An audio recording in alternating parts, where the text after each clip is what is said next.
so. Let's do it.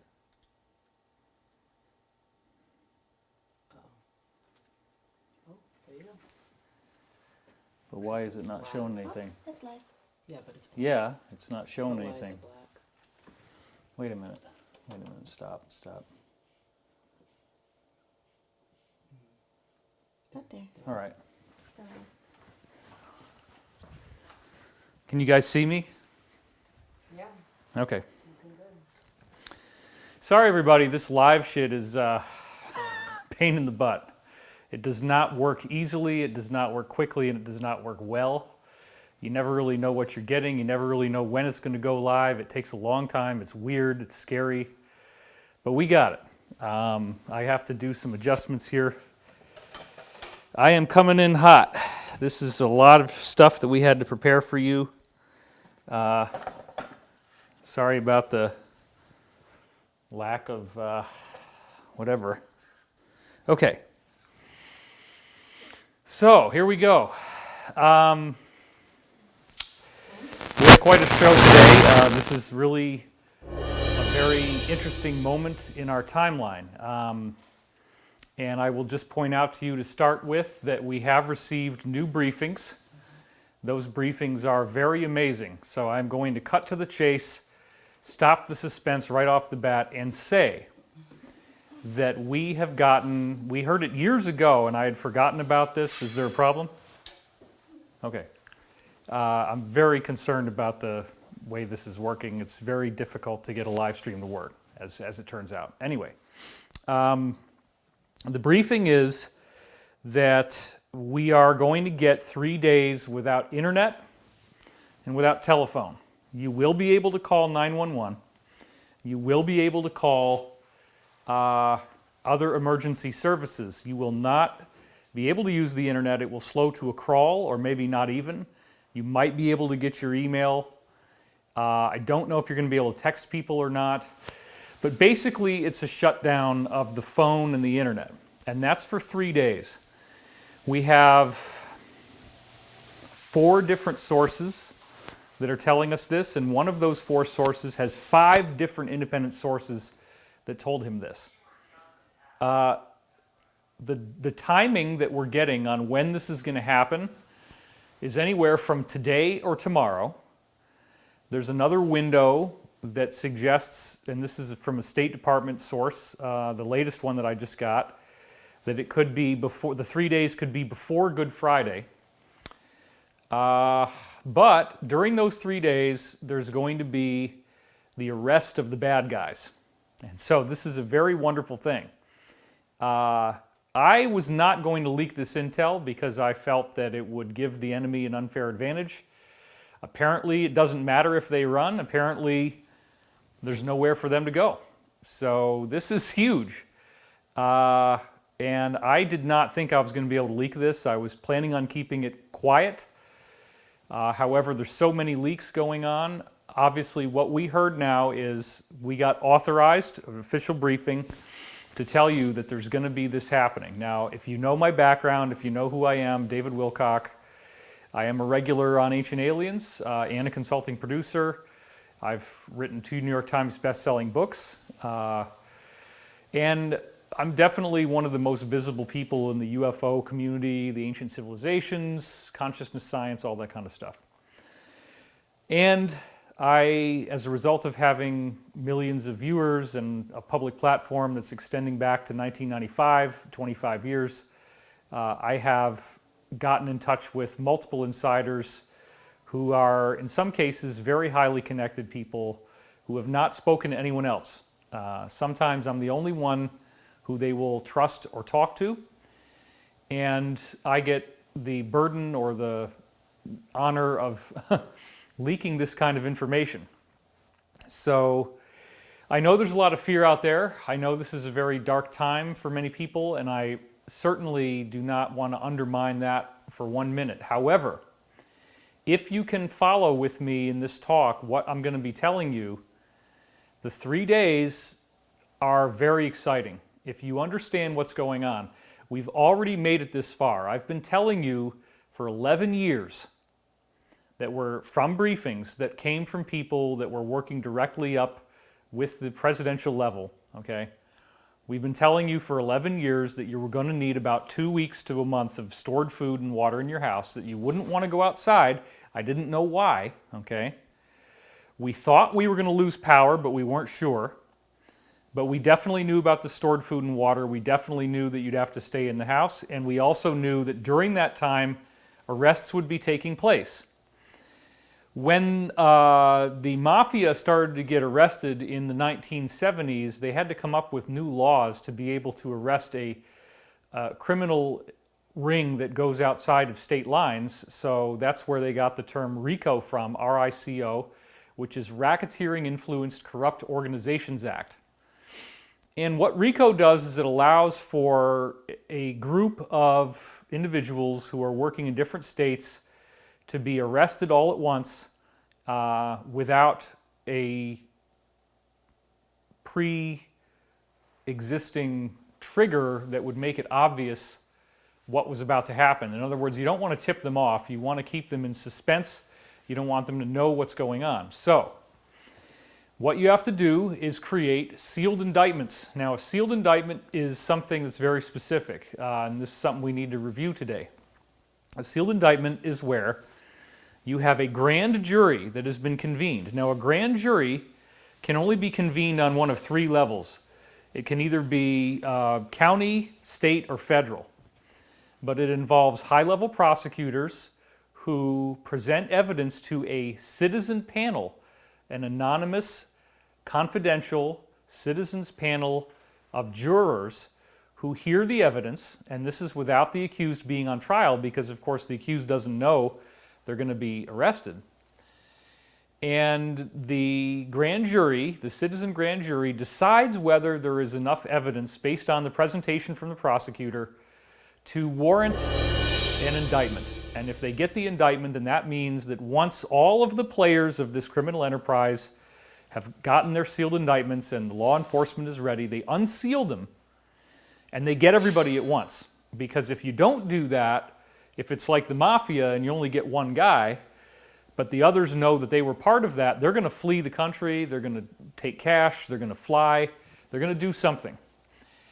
So that's where you get your sealed indictments from. Now, we have a lot of sealed indictments, and from what we're hearing, during those 3 days, many of these indictments will be unsealed and many people will be arrested. And this is a very, very good thing because the people we're talking about are essentially satanic.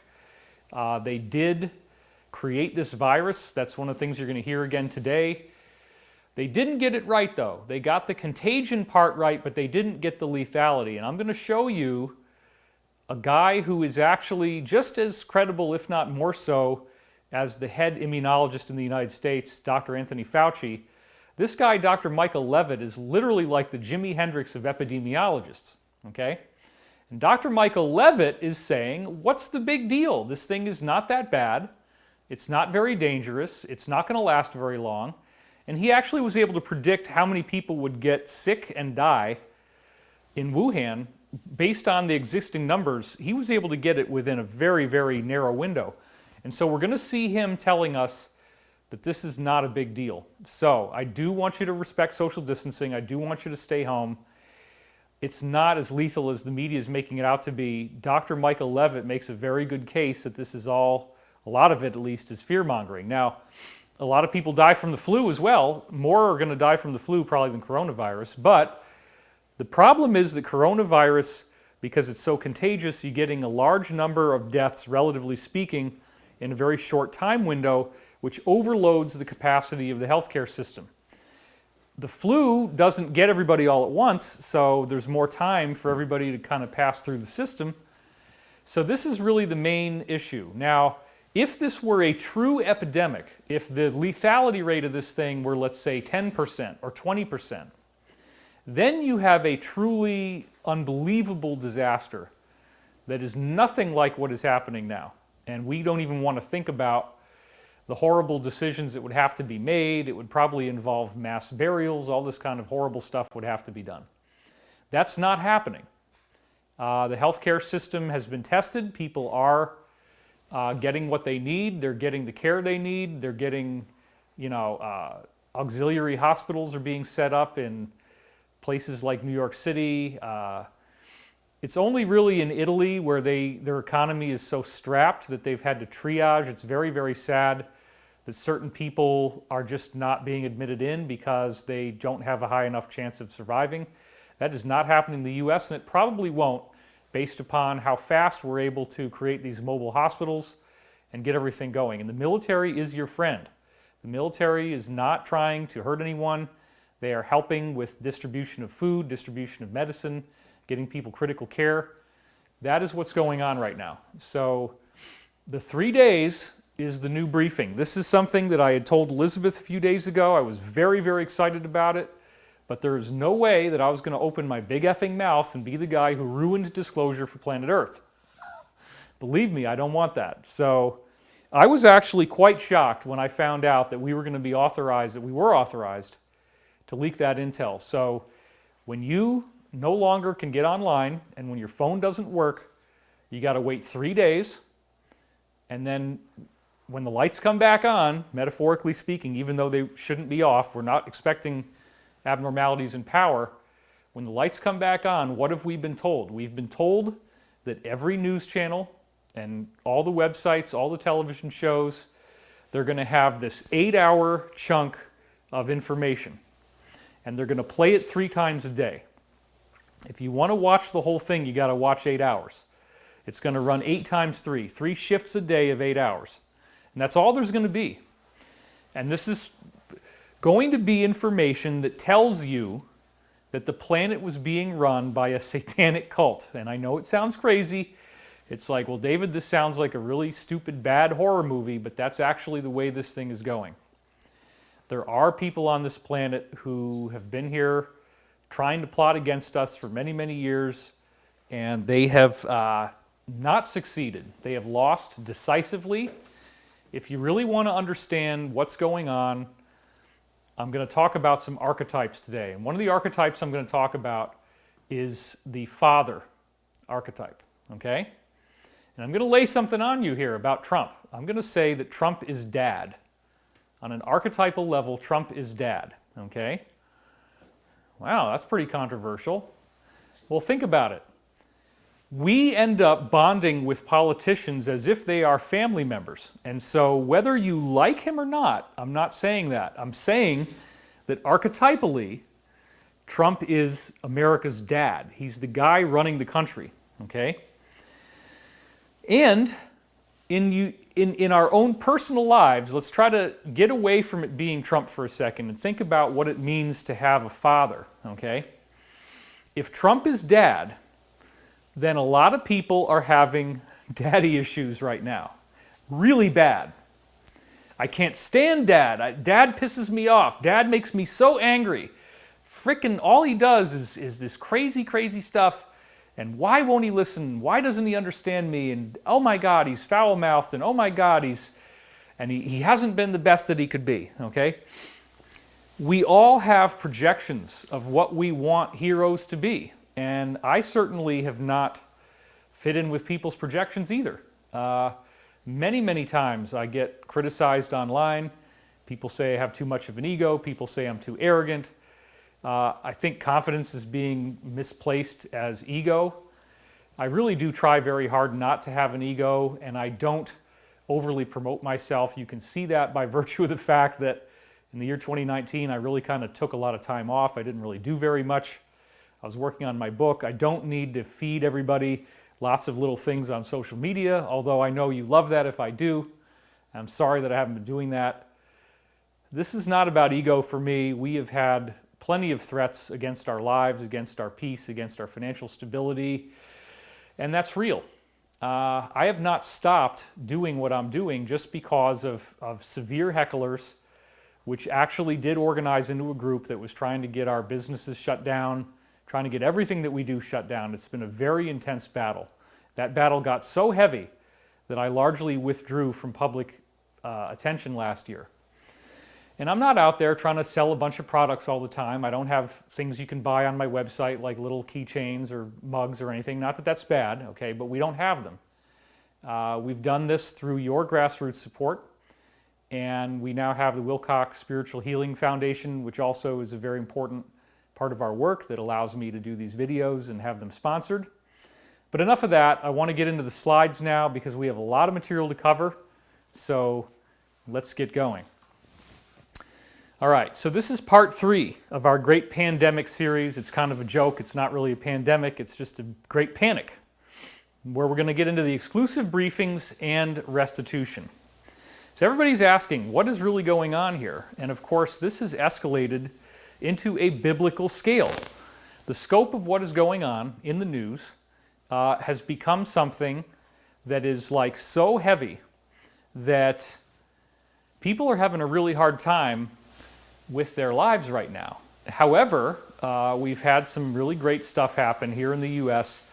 A bill was signed into law that allows people to get $1,200 if you make $75,000 or less a year. $1,200 that you're going to be sent by the United States Treasury. Believe it or not, they're going to mail you a check. This is going to happen sometime apparently within the next 2-3 weeks at the most. You're going to get one of those refund checks as long as you paid your taxes. You get one of those checks and it'll be, depending on what your income is, and I believe it's like up to $3,600 for a family, and they're also potentially going to do more. Now that's another thing that we heard before, that there would be some kind of payment back to the people. That is already happening. So we're going to get a lot more into that bill and how it was passed, but I also would recommend that you watch the Great Pandemic Part 2 at least, because there's a lot of material that I'm only going to touch on very briefly here that we covered in much more detail before. So one of the things, just to start this off, is, again, as I said last time, the factories in China are returning to production. This was news from March 3rd. Okay? So anybody trying to tell you China's all dead and gone, that's not true at all. China is now back up to at least 95% production, maybe more. They're basically fine now. They've gotten over this thing. They have no new cases, no new deaths. So let's just have a bit of quick review from last time, where you start to see how this might have a dark, sinister aspect to it. Prince Philip, the husband of Queen Elizabeth, the reigning monarch in the UK, in 1988 said that he wanted to be a virus. And I showed you this very disturbing picture of him. He looks like a Sith Lord in this picture. Well, here it is in The Guardian. Did I say that? Where he says, in the event that I am reincarnated, I would like to return as a deadly virus to contribute something to solving overpopulation. Now that right there is what you call the revealing of the method.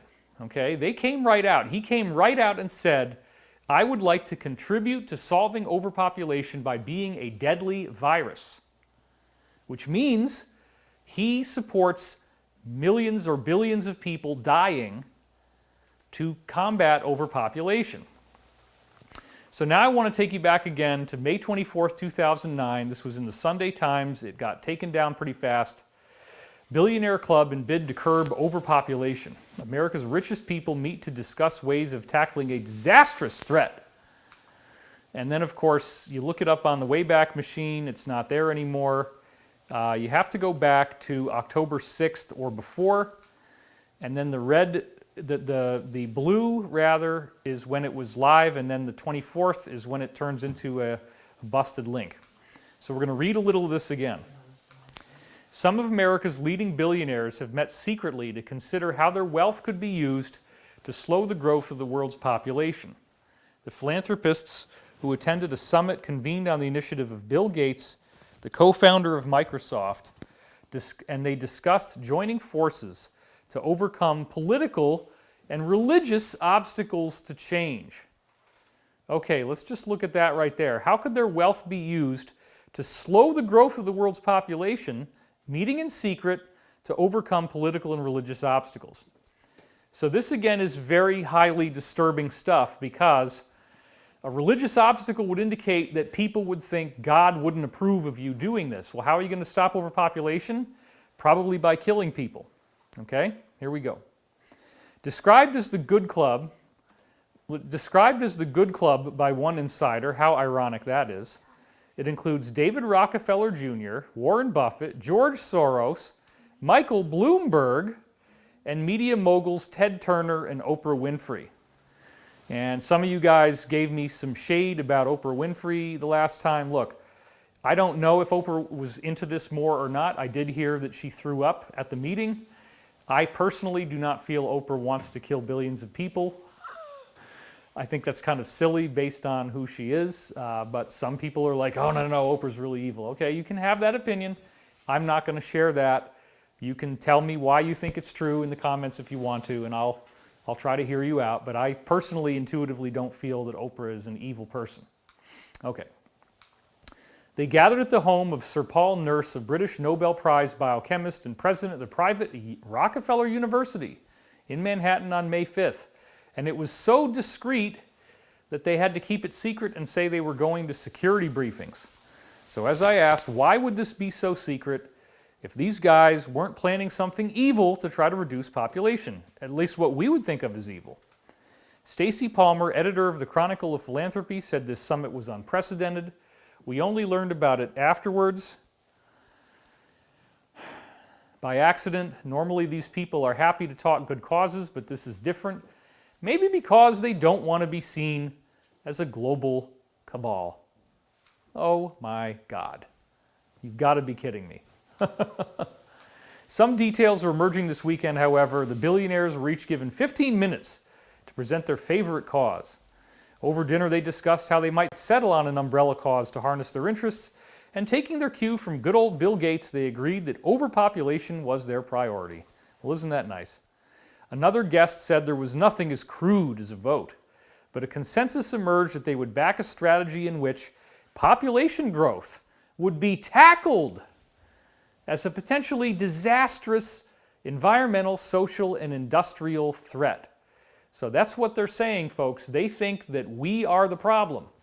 They think that we are a disastrous threat to planet Earth. And one of the initiatives that they've had is deindustrialization. Deindustrialization was the real reason why Greta Thunberg got up there and was blasting that the governments aren't doing anything about climate change. And then you had all the cabal, deep state type people like Hillary retweeting her and saying, you go girl and get it going, we love you. Well, guess what? The carbon cap, the carbon tax that they were going to put out there in the world was intended to create these emissions goals that countries had to meet, knowing that the goals were unreasonable. And the idea was that they were going to shut down society so that if you are producing more than your carbon cap in terms of your emissions, they literally want you deindustrialized. They want to shut down all the factories. So what they're doing right now with COVID-19 is the same idea. They got the same result, which is everybody's at home and nothing is running. And we're going to talk more about that later. But I just want you to be aware that these guys have wanted the planet to be where it is now, where everybody's at home, industry is much less, it's only critical services. It is not going to last this way, okay? It's not going to last very long. It might last through another month. You know, Trump just had to extend it to the end of April. That just came in today about the idea of people, you know, not leaving the house. But during this time, when the phones go down and the internet goes down, that's when you know the big magic stuff is happening. And I am so excited about this. We hardly told anybody. We told Beth's parents. I talked to a couple very close friends who I could trust, and that was it. Until I got the word that we could leak this intel, I wasn't going to say anything about it because I do not want to screw this up. But now we know. So it is right around the corner that these guys are going to get arrested. But they did want to destroy millions of people, billions of people with a vaccine. So here we go. This is something so nightmarish, this overpopulation, that everyone in this group agreed it needs big brain answers. They need to be independent of government agencies, which are unable to head off the disaster we all see looming. Well, why would you go over governments if your tactics are ethical, and why would you want to subvert religion? Why all the secrecy? They wanted to speak rich to rich. Oh my God. Without worrying that anything they said would end up in the newspapers to paint them as an alternative world government. As I said last time, the very next year, the guy who put this thing together, Bill Gates, founder of Microsoft, spent $10 billion more on vaccines over the next decade. Plus, he already put in $4.5 billion before. So that's a total of $15 billion. And as we saw from Lyndon LaRouche, there was a couple other things I wanted to just get in here. Again, the meeting was conveyed on the initiative of the man deemed by Forbes to be the world's richest, Bill Gates. And Warren Buffett pledged $31 billion, the bulk of his fortune, to the Bill and Melinda Gates Foundation and David Rockefeller. So let's do the math. Just between Gates and Warren Buffett alone, you got $46 billion. Now, I actually did some math on this, and I was looking at the number of people in the world who have died from COVID-19, and it's like 25,000 something, I believe. And anyway, I did the numbers. I don't remember them off the top of my head. But if you take $5 billion away for other expenses and you give these guys $41 billion to play around with this vaccine, and if, as I'm going to argue, they designed this thing, they designed the COVID-19, this is their plan. 1988, Prince Philip says, oh, I'd love to be a deadly virus to help curb the horrible problem of overpopulation. 2009, they say we got to subvert governments, we got to subvert religions. We have to find a way to get around all this pesky stuff so we can stop this terrible problem. Well, if you actually look at the idea, let's just take $41 billion as the price they spent to get this virus that comes out 10 years later. Apparently, the briefings have told us the virus did not succeed. They got it to be highly, highly contagious with this little spiky ball, right? It's highly contagious, but it is not highly lethal. And they were hoping to take the contagion of COVID-19 and then get the lethality included, but that part didn't work. Thank God. Okay? Nonetheless, this thing is very contagious, and so it's not normal that we would all have to stay in the house. It's not normal that something would spread this far. This is designed. This is not something nature would do. So if it costs them $41 billion and they have only killed 25,000 people, that means they spent $1.5 million per death. $1.5 million of their money spent on this frickin' virus to get these 25,000 or so deaths. So here's what I would propose, guys. How about you give a grant to 25,000 people who are up and coming, who have proven that they have a cool idea, something that could change the world, something that's positive, and you hand out 25,000 grants for $1.5 million. Now, are some of those people going to blow it? Are they going to have a crappy life? Yes. Are some of those people going to do something wonderful with it? I believe so. And would the percentage of the 25,000 people do something greater than whatever this thing is that they think they're getting something out of? They're not getting anything out of this. They're just screwing with everybody's head. They're screwing with our peace. They're trying to show one last time before they get defeated that they're masters of the universe, that they can control what everybody's doing. They can keep you in your house. They can keep everybody afraid, okay? And it works.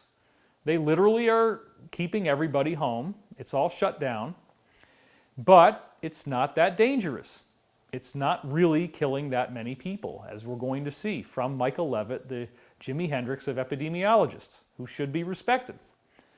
So yeah, I think $1.5 million per person could have been spent a lot better than on this crap. Let's go back to the slide.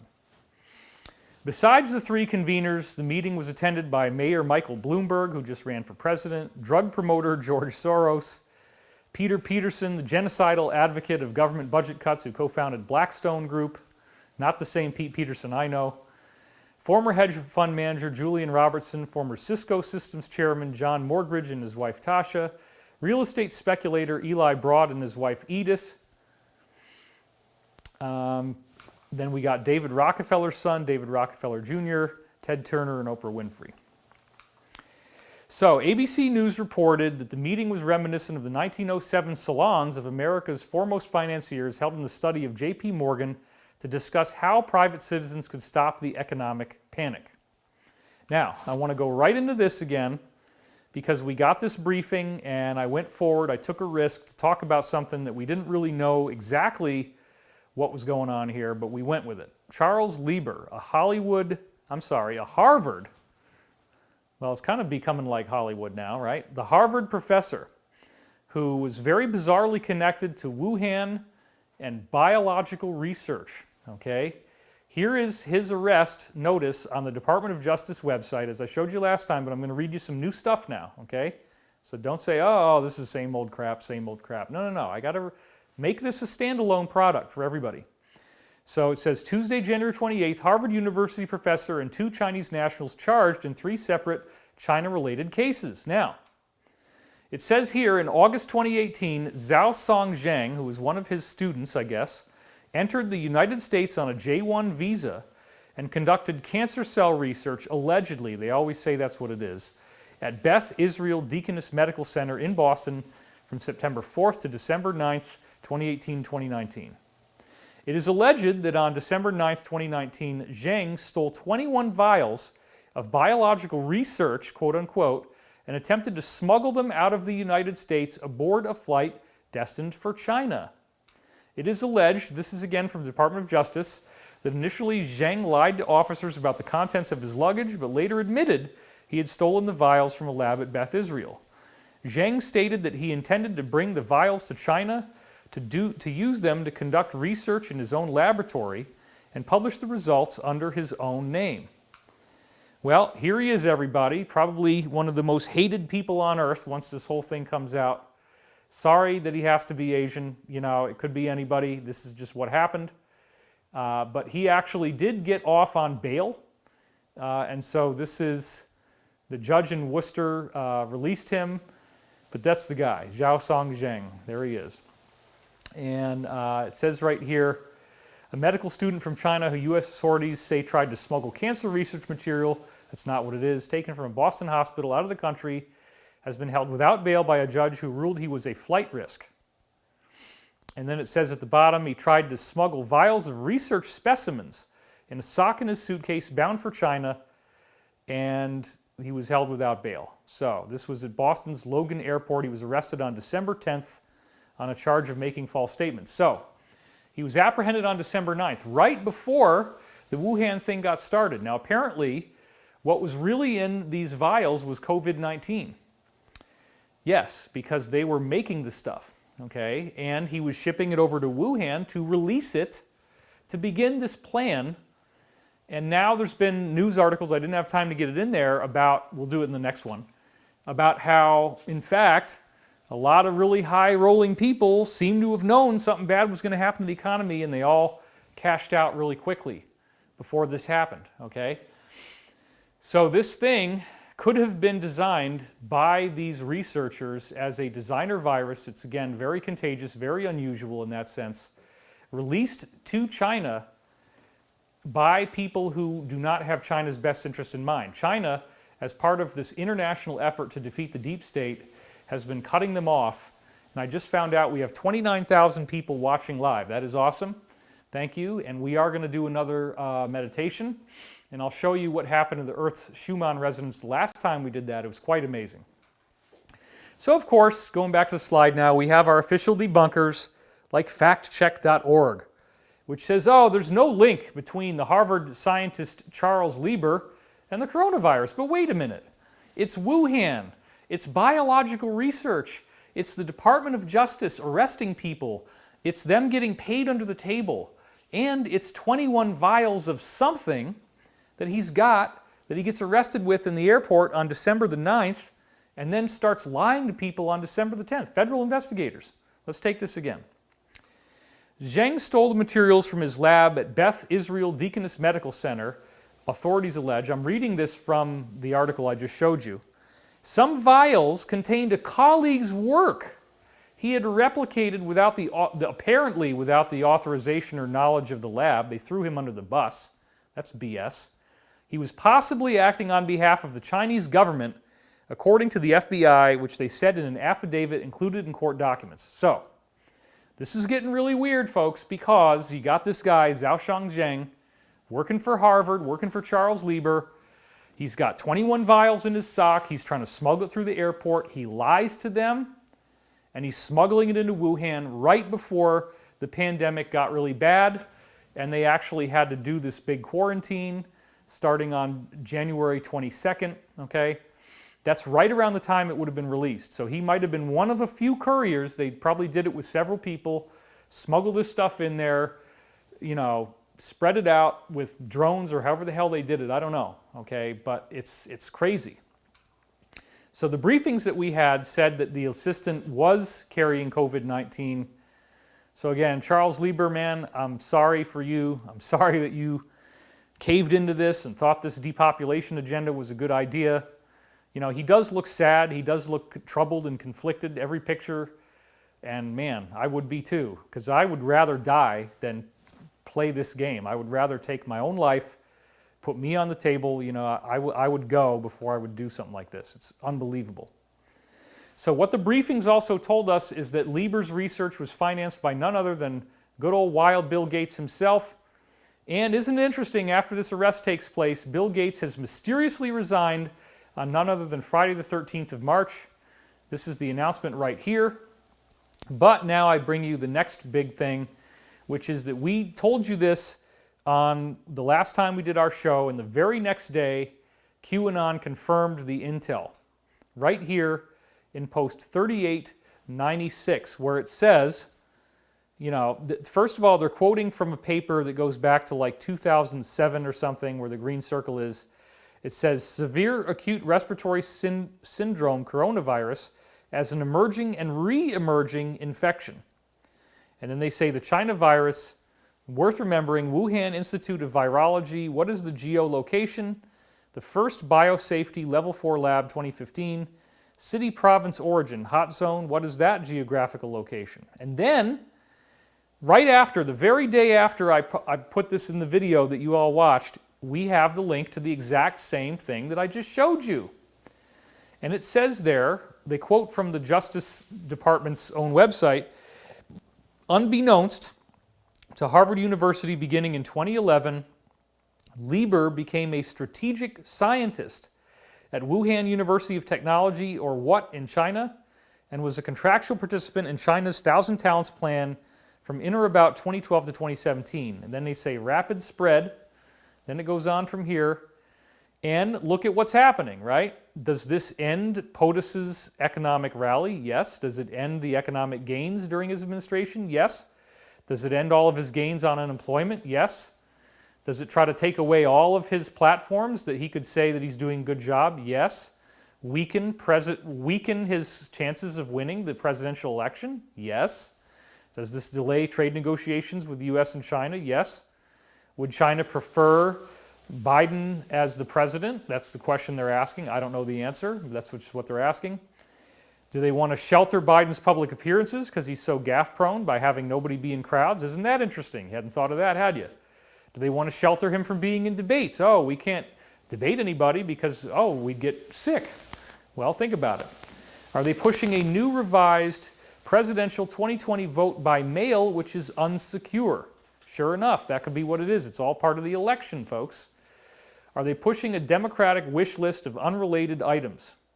What is the mathematical probability that this occurs, the time bomb explodes at the exact point in time that allows for maximum damage above prior to the presidential election? Outside of the standard deviation, oh yeah, who benefits the most? Well, that would be the deep state. The Mueller investigation failed. The impeachment thing failed. Why was it critically important that impeachment had to be rushed through the House? Mainstream media, Democratic Party, Hollywood narratives have all failed. The coup failed. Democratic Party leading nominee established prior to lockdown takeover, that was Sanders. So Sanders had to be eliminated to put Biden in the front. Occam's razor simply states that any of the given set of explanations for an event occurring, the simplest one is most likely the correct one. Now, I know what some of you are thinking. Oh my God, David's alt-right, David's a Trump supporter. Of course Trump is going to try to make it about himself. Of course Trump is going to try to make it about the election. Now, let's just try to be clear on this. Remember, Trump is dad, okay? Archetypally, Trump is America's dad right now. And you might not like your dad. You might not get along with your dad. You might think your dad is a real a-hole. But we also have to get along as a family. If you have somebody as the President of the United States, you have to be able to function as a country And there is an electoral process where if you don't like who you have, then you vote for somebody else. Now, a lot of people got really upset because you had Buttigieg and Sanders and candidates that some people were getting excited about, and they all got sidelined. And wait a minute, now it's Joe Biden. So please understand that the electoral process, as I said in the last show, the big 5-hour extravaganza, the electoral process got hijacked, right? We didn't get the results from Iowa, and New Hampshire got screwed up. And if those had settled in, it probably would have crystallized around Sanders, but it didn't. They're trying to give you the same old Hillary, Podesta, deep state guy so that it's not really an election. You feel hopeless either way, right? If you don't like Trump, you're going to feel hopeless if he wins again, and you don't like Biden either, and you might even like, oh my God, am I going to push that lever? Am I going to actually say, you know? And then you got somebody like Ralph Nader who comes in, scoops up that other independent vote that, you know, is never going to be enough to win. Okay. All I'm saying is this. In the last show, I presented to you the history of something called the Alliance. It goes back, in Russia, it actually goes back 300 years. They've been trying to defeat this so-called Illuminati. We'll get into that a little more. Here in the U.S., it's been going on since the Korean War, which is from 1950 to 1953. This was when, again, American generals were forced to report their troop positions to the United Nations, and they found out that if they told the United Nations where the troops were going to go, there was an ambush and they all got killed as soon as they arrived. It was only when they started to tell the United Nations disinformation that the troops didn't show up where the troops were, but they would show up where they told them they were going to be. The ambush was there, but then there was no troops. So the American generals realized that the United Nations was actually killing off our soldiers, and they're supposed to be our allies. And this also wove in with the aerospace tycoon Howard Hughes. Now, Howard Hughes hired some couriers. Let's go over here, yeah. Howard Hughes hired female sex workers, actually, who are intelligence agents, to have sex with other people in the aerospace industry who were talking about this Illuminati. And they got them in bed. The women got them in bed. The women got them talking after they'd had sex. And they revealed that they do believe themselves to be the descendants of an extraterrestrial race going back to Atlantis. I know it sounds crazy. I know it sounds silly. They really do believe this. They don't think they're humans. They think that there's something more. They think that they're magical blood. So they're very attentive to their bloodlines, to who is in the right of succession, who was the king, who was the queen. Much of the people who are now in the so-called Illuminati believe they are the direct descendants of key families that you read in the Old Testament of the Bible. This is something I haven't really talked about before, but that is true. They believe they are Old Testament royal bloodlines that are still around. So, Howard Hughes gained a lot of information about this because he wanted to know why Hughes Aircraft was constantly being washed out by other companies that had inferior products and not as competitive prices for their bids, but yet they always got the bid and Hughes Aircraft was getting shafted. Well, it was because it's all a good old boys network and they're all working for one agenda. Okay, so he learned a lot of this and fed that information into the Alliance.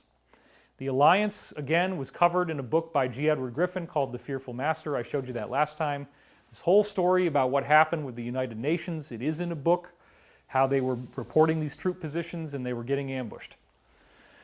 So, this is a lot of information, and all of that war between the Alliance and the Cabal I covered last time. I talked about how long this thing has been raging, and that there were certain things where the Alliance almost succeeded in trying to get something to happen. Eisenhower tried to invade Area 51 and did get some information back. He warned about the military-industrial complex at the end of his term. Kennedy was trying to defeat the Federal Reserve. We'll get into that again in a minute. He got assassinated. Then you have Watergate. Then you have Reagan getting shot when he wanted to tell the truth about UFOs. You have the Iran-Contra scandal, 1987, where we found out the government was dealing cocaine at the highest levels and arming terrorists, and yet somehow that went away. Then we have another one, as I talked about, with Oklahoma City bombing. and that the Alfred P. Murrah Federal Building, 1995, that was blown up, actually had all these documents in it that were going to be used to arrest and destroy the Illuminati. And so they were very clever in blowing up the building where the documents were and stopping that from happening. Then 9/11, where the Pentagon was hit, was right in the office of the Naval Intelligence Operations, where they were actually planning on arresting the cabal again.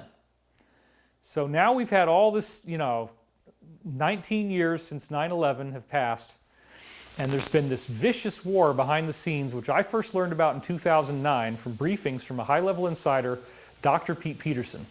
And he was telling me that he was having meetings in these sensitive or secure compartmented information facility rooms. That's SCIF, or SCIF, okay?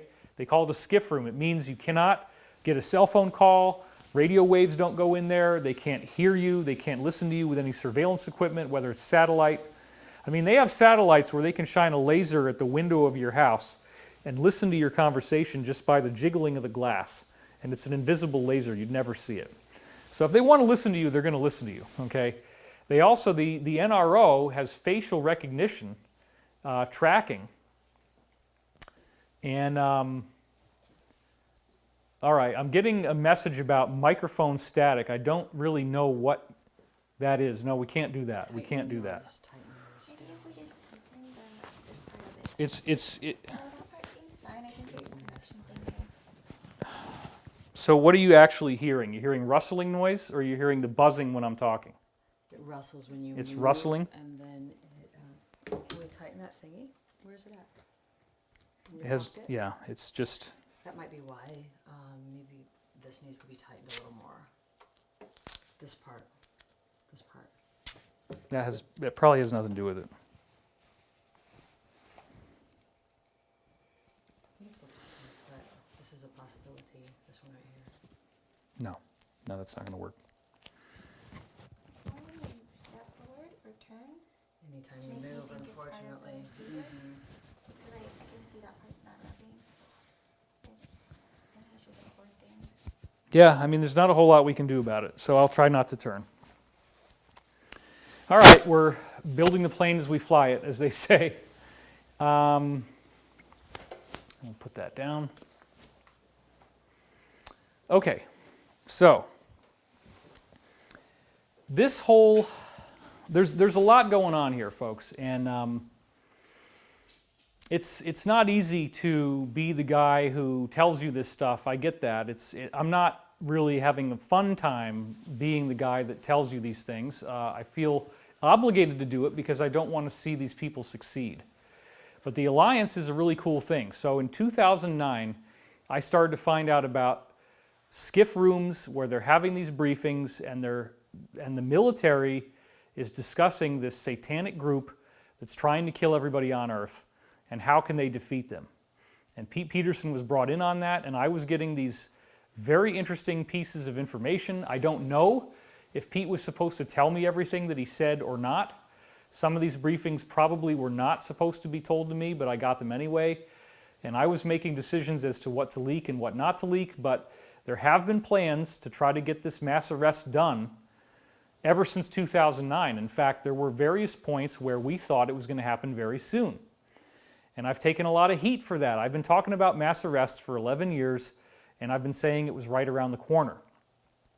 Well, now what we have is, during the Obama administration, they were going to do a military takeover. They were going to do this thing where the power gets turned off for 2 weeks, you're in your house, you can't leave, there's military outside, and they're arresting the deep state. But it was going to be a surprise, and people weren't really necessarily going to see this coming. It would have caused a great deal of fear.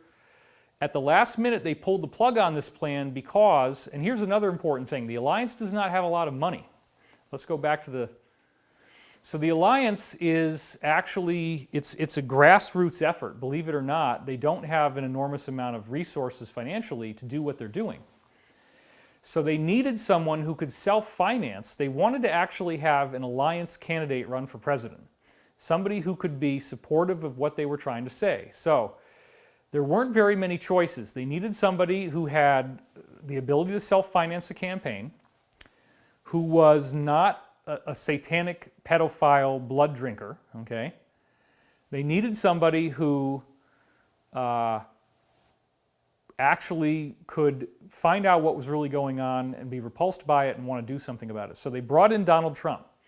Before he ever decided to run, he was brought in by military friends of his. He got these briefings that lasted for 2 weeks where they showed him some really, really horrible stuff. And they convinced him to run for president and that he would be starting to tell people things that you've never heard in any campaign before, starting to really talk about what's actually happening. And so I admit that I enjoyed the debates where Trump was going after establishment candidates, because remember, it was going to be Jeb versus Hillary. Ooh, Bush versus Hillary. My God, it's so exciting, you know. No. Trump was the wild card, and so I don't agree with everything that he said publicly, of course, but if you're only paying attention to what the media is telling you, you're missing this huge thing that's going on. Because I've been getting these briefings about what was Trump really doing here, and then I start to see these briefings come out on 4chan in the beginning of the year 2017 through a source calling herself Mega Anon. I published her on October 11th, and I became friends with her. We started talking on the phone a lot, and she was talking about the idea that the reason why Trump got into office was to arrest these people, that he was working with the military and the international community to do that. It's an international effort. And then after I publicized this on October 11th, the QAnon stuff started on October 28th. And it started only 6 days after my second update from Mega Anon. So it started on the same platform originally. It went from 4chan then over to 8chan. And now 8chan, as I said last time, has been relocated, this is provable, onto the Department of Defense's own web server, which has an IP address that begins with 11.11.18.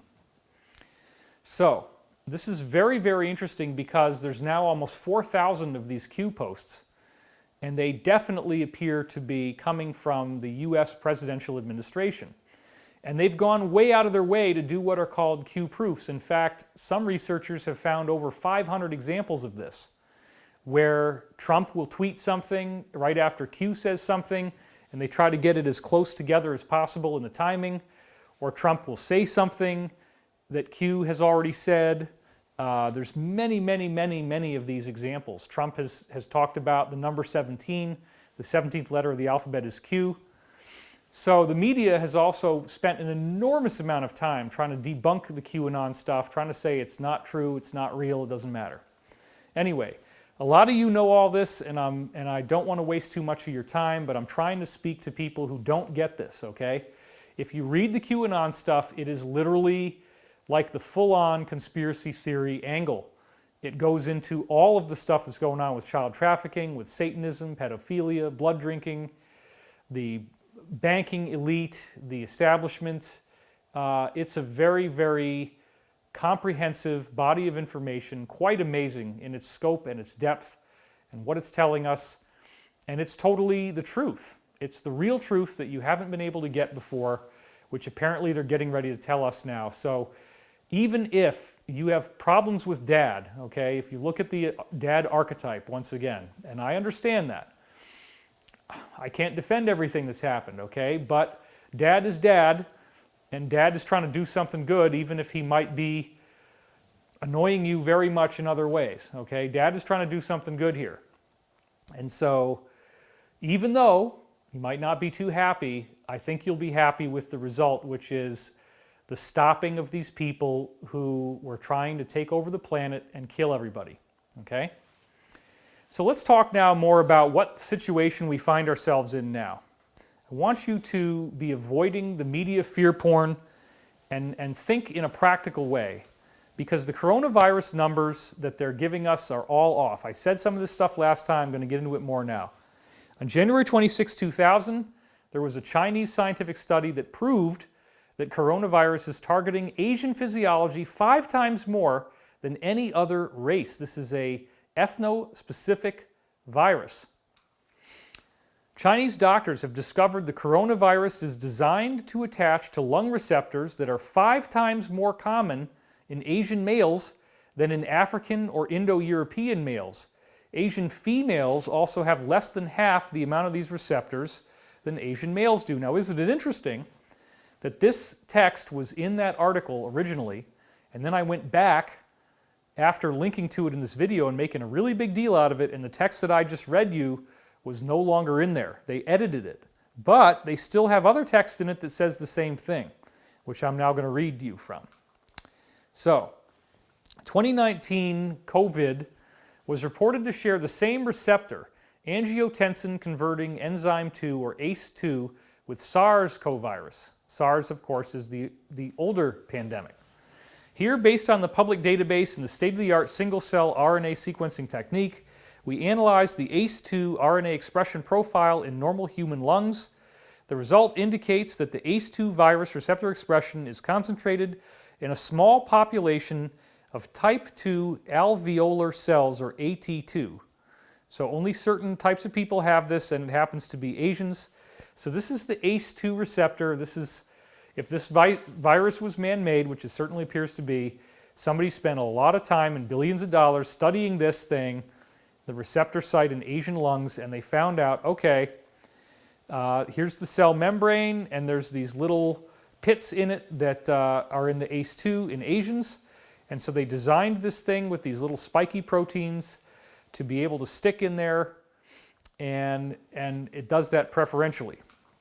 So the ACE2 distribution, this is now still on the paper as of today, is also more widespread in male donors than females.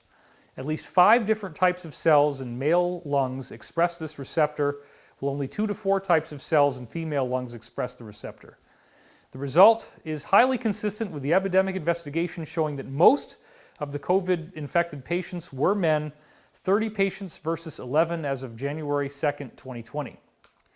We also noticed that the only Asian donor, male, has a much higher ACE2 expressing cell ratio than white and African American donors, 2.5% versus 0.5%. Well, if you take 0.5 and put it up to 1, that takes the 2.5 and puts it up to 5, which means, yeah, you're 500% more of these cells in Asian people. This might explain the observation that the new coronavirus pandemic and previous SARS pandemic are concentrated in the Asian area. So once again, this is sick stuff. This is what you would expect if somebody was trying to target the Chinese as part of an ongoing economic war, which is happening. The Chinese are trying to defeat the deep state folks.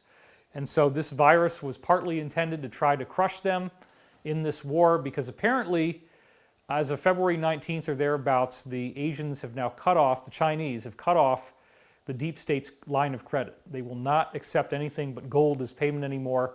And this is what finally drove everything over the cliff. But it's a good thing, because it's leading to everybody getting arrested, and it's actually happening faster than we expected.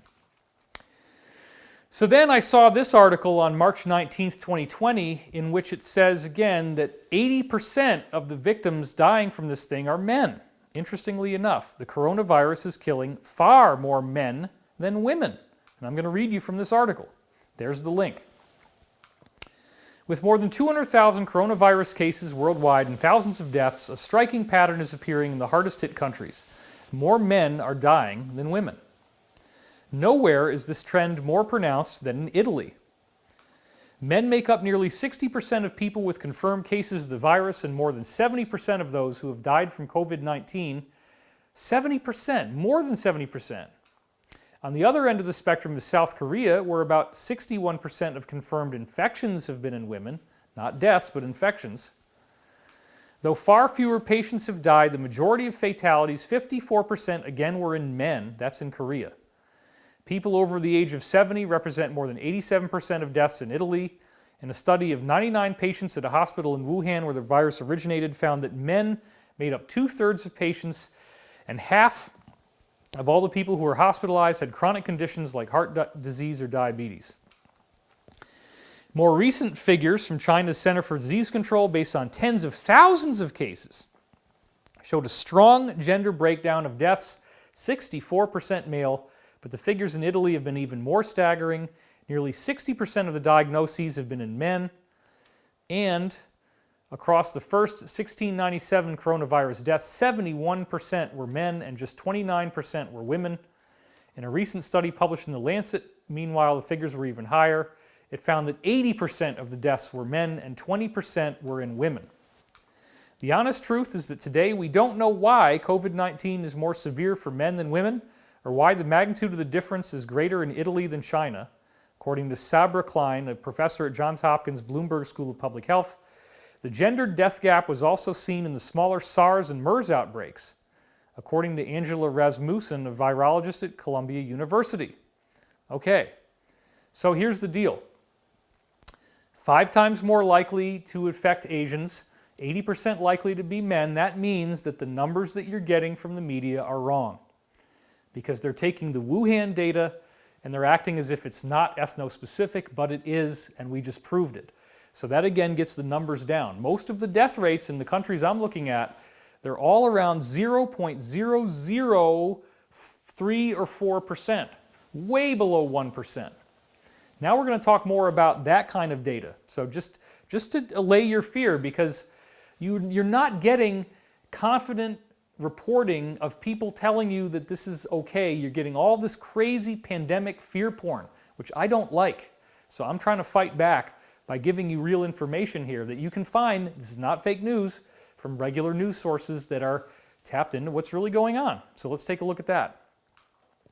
The Wall Street Journal gave us some honest facts in an article they came out with recently. We'll have that link in the description soon enough. Number one, they're showing that the current charts instill fear deliberately because it says the current charts instill fear are not relevant. This chart only shows the total number of cases to date, which is no longer a relevant number. They just keep adding up the numbers and they just keep making the graph higher. But in fact, it's falling off very quickly, the actual number of cases. Number two, the number of cases per million are very small. You look over here on the right, that's the total number of cases per 1 million people. And you can see those numbers are very small. So this is way below 1%. The highest number is Italy at 778, as you can see there. And that is only 0.07%, okay, if you calculate it. The affected countries are showing regular ongoing declines. Look at this. The China coronavirus is spreading, but probably not accelerating. So you look at these different colored lines and you see, okay, let's see. Blue is China, yellow is South Korea, green is Italy, orange is Iran, and the red is the USA. And sure enough, look at what's happening. It just falls off. And so on the X graph at the bottom, you see those numbers, 3, 5, 7, 9, 11. Those are the number of days, okay? And then you can see there that at the time this chart was made, everybody is going down within a month. It's pretty much almost gone within a month.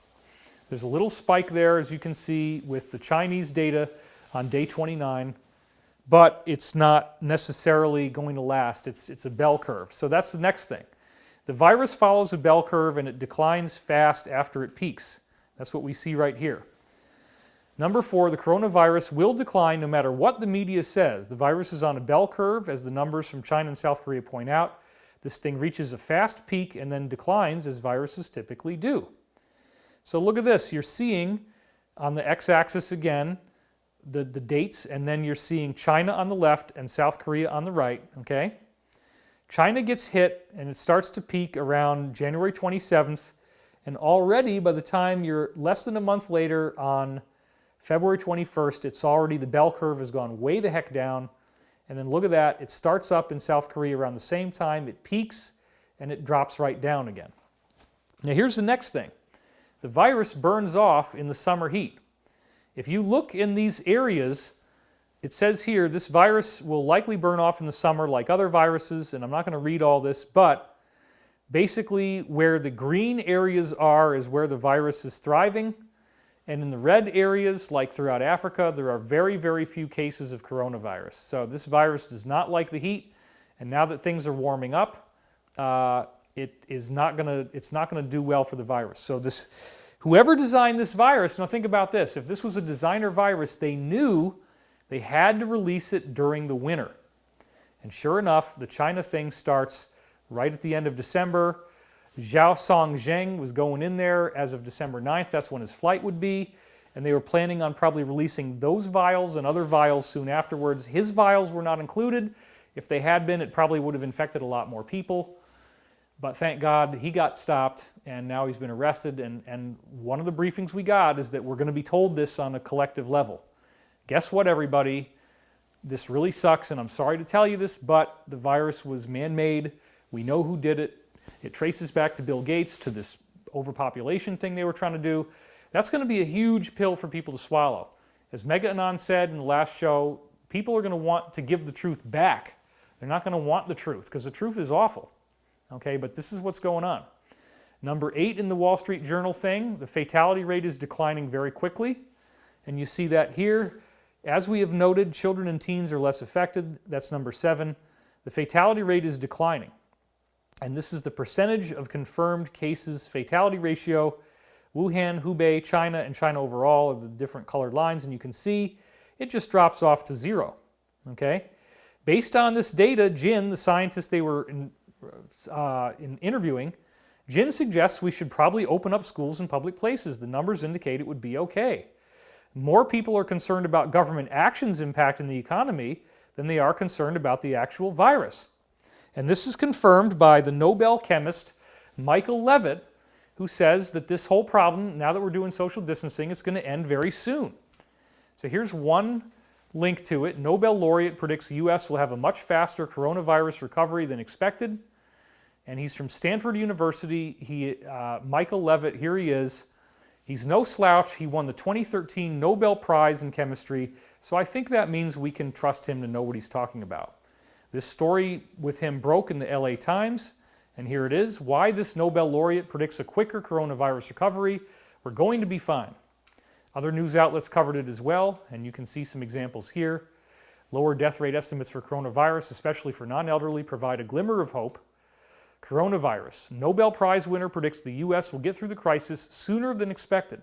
I'm going to read to you from this one, from the actual LA Times original, which everybody was quoting from. Michael Levitt, a Nobel laureate and Stanford biophysicist, began analyzing the number of COVID-19 cases worldwide in January and correctly calculated that China would get through the worst of its coronavirus outbreak long before many health experts had predicted, and it gets better than that. He said, while many epidemiologists are warning of months or even years of massive social disruption and millions of deaths, Levitt says the data simply don't support such a dire scenario. Yeah, you saw those bell curves. It dies off really quick, especially in those areas where we're doing social distancing, which is now the whole world. What we really need, he says, is to control the panic. In the grand scheme, we're going to be fine. 3 weeks after February 1st, when he said the initial estimates, Levitt told the China Daily News that the virus's rate of growth had peaked.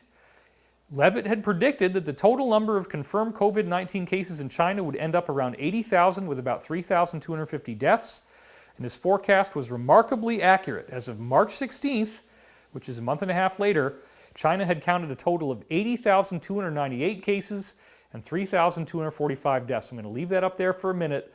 Notice he was only off on the death count by 5 people. That is effing amazing.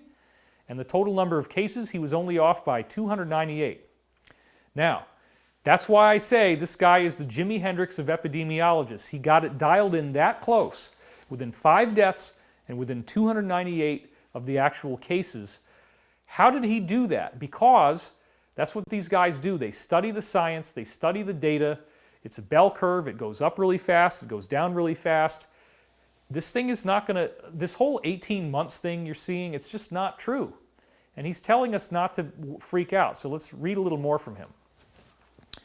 The number of newly diagnosed patients has dropped to around 25 a day in China as of March 23rd, with no cases of community spread reported since Wednesday, March 18th. And now they don't have any deaths in China at all. There's no coronavirus deaths happening now. Levitt, who received the 2013 Nobel Prize in Chemistry for developing complex models of chemical systems, is seeing similar turning points in other nations, even those who did not install the draconian isolation measures that China and now much of the world has done.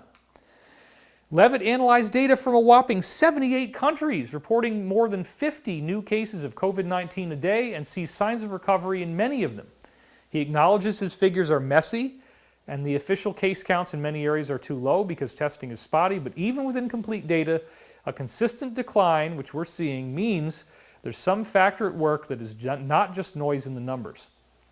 Levitt also blames the media, thank you, for causing unnecessary panic by focusing on the relentless increase in the cumulative number of cases and spotlighting celebrities who contract the virus, even though Tom Hanks, of course, said all he had was some body aches and his wife had some body aches and chills and they were tired and that's it.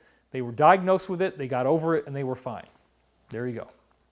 By contrast, Levitt says, the flu has sickened 36 million Americans since September and killed an estimated 22,000, according to the CDC, but those deaths are largely unreported. And as I said, the only difference is this coronavirus thing just overwhelms the healthcare system because you get this big spike and a whole bunch of people all die at the same time because it's so contagious. But the actual number of deaths from the flu take place over a longer period of time because there is no sudden spike, but it's actually more. Okay, so it's just that spike, that quick spike that you got to worry about. And once you get through the spike, it's fine. And in America, we're able to keep everybody in these alternative hospitals. So Levitt fears the public health measures that have shut down large swaths of the economy could cause their own health catastrophe as lost jobs lead to poverty and hopelessness. Time and again, researchers have seen that suicide rates go up when the economy spirals down. So here you have a Nobel Prize-winning epidemiologist and chemist saying that the suicide rate is going to be worse than the death rate from COVID-19 if you keep the economy shut down. That is also what the President of the United States said, and he was trolled relentlessly for that by the controlled media. It's not fair. And we should get the country back up and running. We should not leave it shut down forever. Well, the COVID-19 fatality rate appears to be significantly higher than that of the flu, appears to be. Levitt says it is quite simply not the end of the world. The real situation is not nearly as terrible as they are making it out to be. There you go. The real story, folks, is the defeat of the deep state. And I have learned about this since 2000 from an Illuminati insider calling herself Savali, who debuted in March 2000. And I was into the conspiracy media back then. So pretty much right after she showed up, I started reading her stuff. I became friends with her and I connected her to alternative journalists as of 2002, which led to this article on Henry Macko's website, the first time it broke. And I'm going to read a little of this again, and then I'm going to read you some new stuff from her that's very important. Oh, we're up to 34,000 live. That's awesome. If you detect the devil's hand in current events, you might be closer to the truth than you think. A woman who was raised in the so-called Illuminati describes a powerful secret organization comprising about 1% of the U.S.'s population that has infiltrated all of our social institutions and is covertly preparing a military takeover of the whole planet. This is a very important point. Her revelations cast the war on terror and homeland security in their true light. Savali is the pseudonym of the woman, age 45, who was a mind programmer for the cult until 1996. She specialized in mind control. She was the 6th head trainer in the San Diego branch and had 30 trainers reporting to her. She has risked her life to warn humanity of the Illuminati's covert power and agenda. She describes a sadistic, satanic cult led by the richest and most powerful people in the world. This is the article he wrote after I got him this information and connected the two of them together for an interview. This is largely homosexual and pedophile. It practices animal sacrifice and ritual murder. Unfortunately, this is all part of what it is. You know, homosexuality, do what you want, but I mean, when it starts to get into this other sick stuff, it's bad.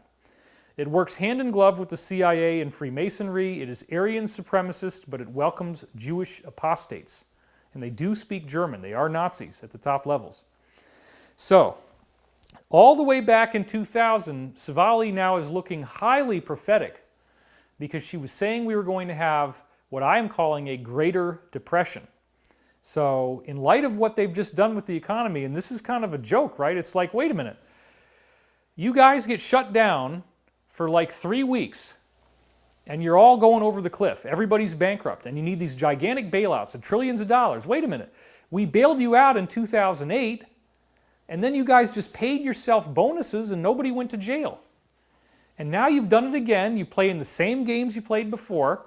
Your whole thing implodes in 3 weeks, and we're supposed to bail you out again. The Federal Reserve was taking $1 trillion a day, and they were going to do that till the end of the month, but that all changed thanks to some things. This is a big, big part of what we're going to talk about in a minute here. But I want you to hear from Savali herself about what they were planning to do. And remember, this was in 2000, and you can go look this stuff up. It's never gone away. It's still online. Check it out. Do you want to hear the end of the world scenario the Illuminati taught me as a member? This is her talking. It was cult propaganda, but this is how they believed the new world order would be ushered in. There will be continued conflict in the Middle East, with the severe threat of nuclear war being the culmination of these hostilities. Now, what did I show you in the last show? Sure enough, first they blew up all these oil fields, then they had this attack on the American embassy in Iraq, and they tried to get us into war with Iran. It was like the threat of the nuclear war. So that part that she said came true. But there's more. An economic collapse. Look at this. An economic collapse that will devastate the economy of the U.S. and Europe, much like the Great Depression. That's what they were planning all along. She said this in 2000. One reason that our economy continues to limp along is the artificial supports from the Federal Reserve, manipulating interest rates, etc. But one day this won't work, or the leverage will be withdrawn on purpose, and the next Great Depression will hit. Sure enough. Now, this is what's not going to happen, okay? This is what they were trying to do, but it's not going to happen, just to be clear. The government will call in its bonds and loans, and credit card debts will be called in. There will be massive bankruptcies nationwide. Europe will stabilize first, and Germany, France, and England, surprise, surprise, the top 3 Illuminati countries, will have the strongest economies and will institute through the UN an international currency. Well, that was what they were trying to do with the euro, and the Brexit thing has destroyed that. That is not going to happen. The cabal is being defeated, but this is the plan that they had before it was successfully countered by what I'm calling the alliance. Japan also will pull out, although their economy will be weakened. Peacekeeping forces will be sent out by the UN and local bases to prevent riots. The leaders will reveal themselves. These are the true satanic leaders of the Illuminati. And people will be asked to make a pledge of loyalty during a time of chaos and financial devastation. Now again, this is not what is happening now. But the idea was they wanted to destroy the planet, and then they wanted to reveal that they are, in fact, Luciferians. They think Lucifer is the good guy. And if you don't believe them, they're going to kill you. If you don't want to go along with it, they're going to kill you or put you in a concentration camp. It's very, very scary. These people are serious as a heart attack. You might not believe they really exist, but look at what happened with Weinstein. Look at what's happening with Epstein.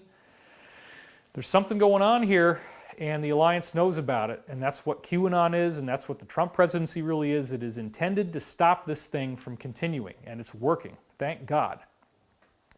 This doesn't sound pleasant, does it? I don't know the exact time frame for when they wanted to do this, and I wouldn't want to even guess. The good news is that if a person is debt-free, owes nothing to the government or credit debt, and can live self-sufficiently, they may do better than others. I would invest in gold, not stocks, if I had the income. Gold, once again, will be the world standard. Dollars will be pretty useless. Remember, after the Civil War, our money will be worth about what Confederate money was after the collapse. All this said, it could just be cult propaganda that was taught to me and others to frighten us. It may be that none of this will happen. I sincerely hope it won't. I also strongly believe that God is able to stay the hand of the wicked and able to take care of our nation and others if we turn to Him. Now, that's her belief. She's a Christian. That's how she got out of the Illuminati. So this is another very important one. The article was called The Illuminati Plan to Rule the World. This, again, was written in 2000. All groups have goals, and the Illuminists are no exception. Money-making is not their final goal. It is a means to an end. The end point is no less than to rule the world. The Illuminati has a set plan similar to the Soviet Union's previous 5-year and 10-year plans. This is what the Illuminists themselves believe and teach their followers as gospel truth. Whether they will actually succeed is another matter altogether. The following is the Illuminist agenda at all levels of the Illuminati. As with any goal, the Illuminati has specific steps which it plans to implement to reach its objectives. Briefly, each region of the United States has nerve centers or power bases for regional activity.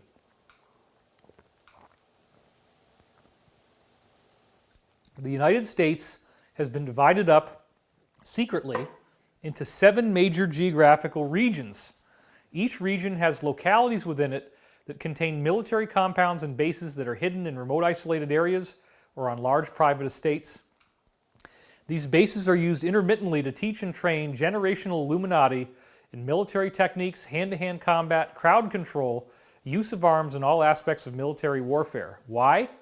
Because the Illuminists believe that our government as we know it, as well as the governments of most nations around the world, are destined to collapse. These will be planned collapses, and they will occur in the following ways. The Illuminati has planned first for a financial collapse that will make the Great Depression look like a picnic. Well, now it's going twice as fast as the Great Depression did already, the crash of 1929. This will occur through the maneuvering of the great banks and financial institutions of the world, through stock manipulation and interest rate changes. Most people will be indebted to the federal government through bank and credit card debt. The governments will recall everyone's debt immediately, but most people will be unable to pay and will be bankrupted. This will cause a generalized financial panic which will occur simultaneously worldwide as the Illuminists firmly believe in controlling people through finances. Next, there will be a military takeover, region by region, as the government declares a state of emergency and martial law. Now look at this. People will have panicked. There will be an anarchical state in most localities. That's not happening now. And the government will justify its move as being necessary to control panicked citizens. Now, I don't believe any of this is going to happen, but this is what they wanted to happen. It's important to understand what they were planning. The cult trained military leaders and people under their direction to use arms as well as crowd control techniques to implement this new state of affairs. This is why so many survivors under 36 years of age report military programming.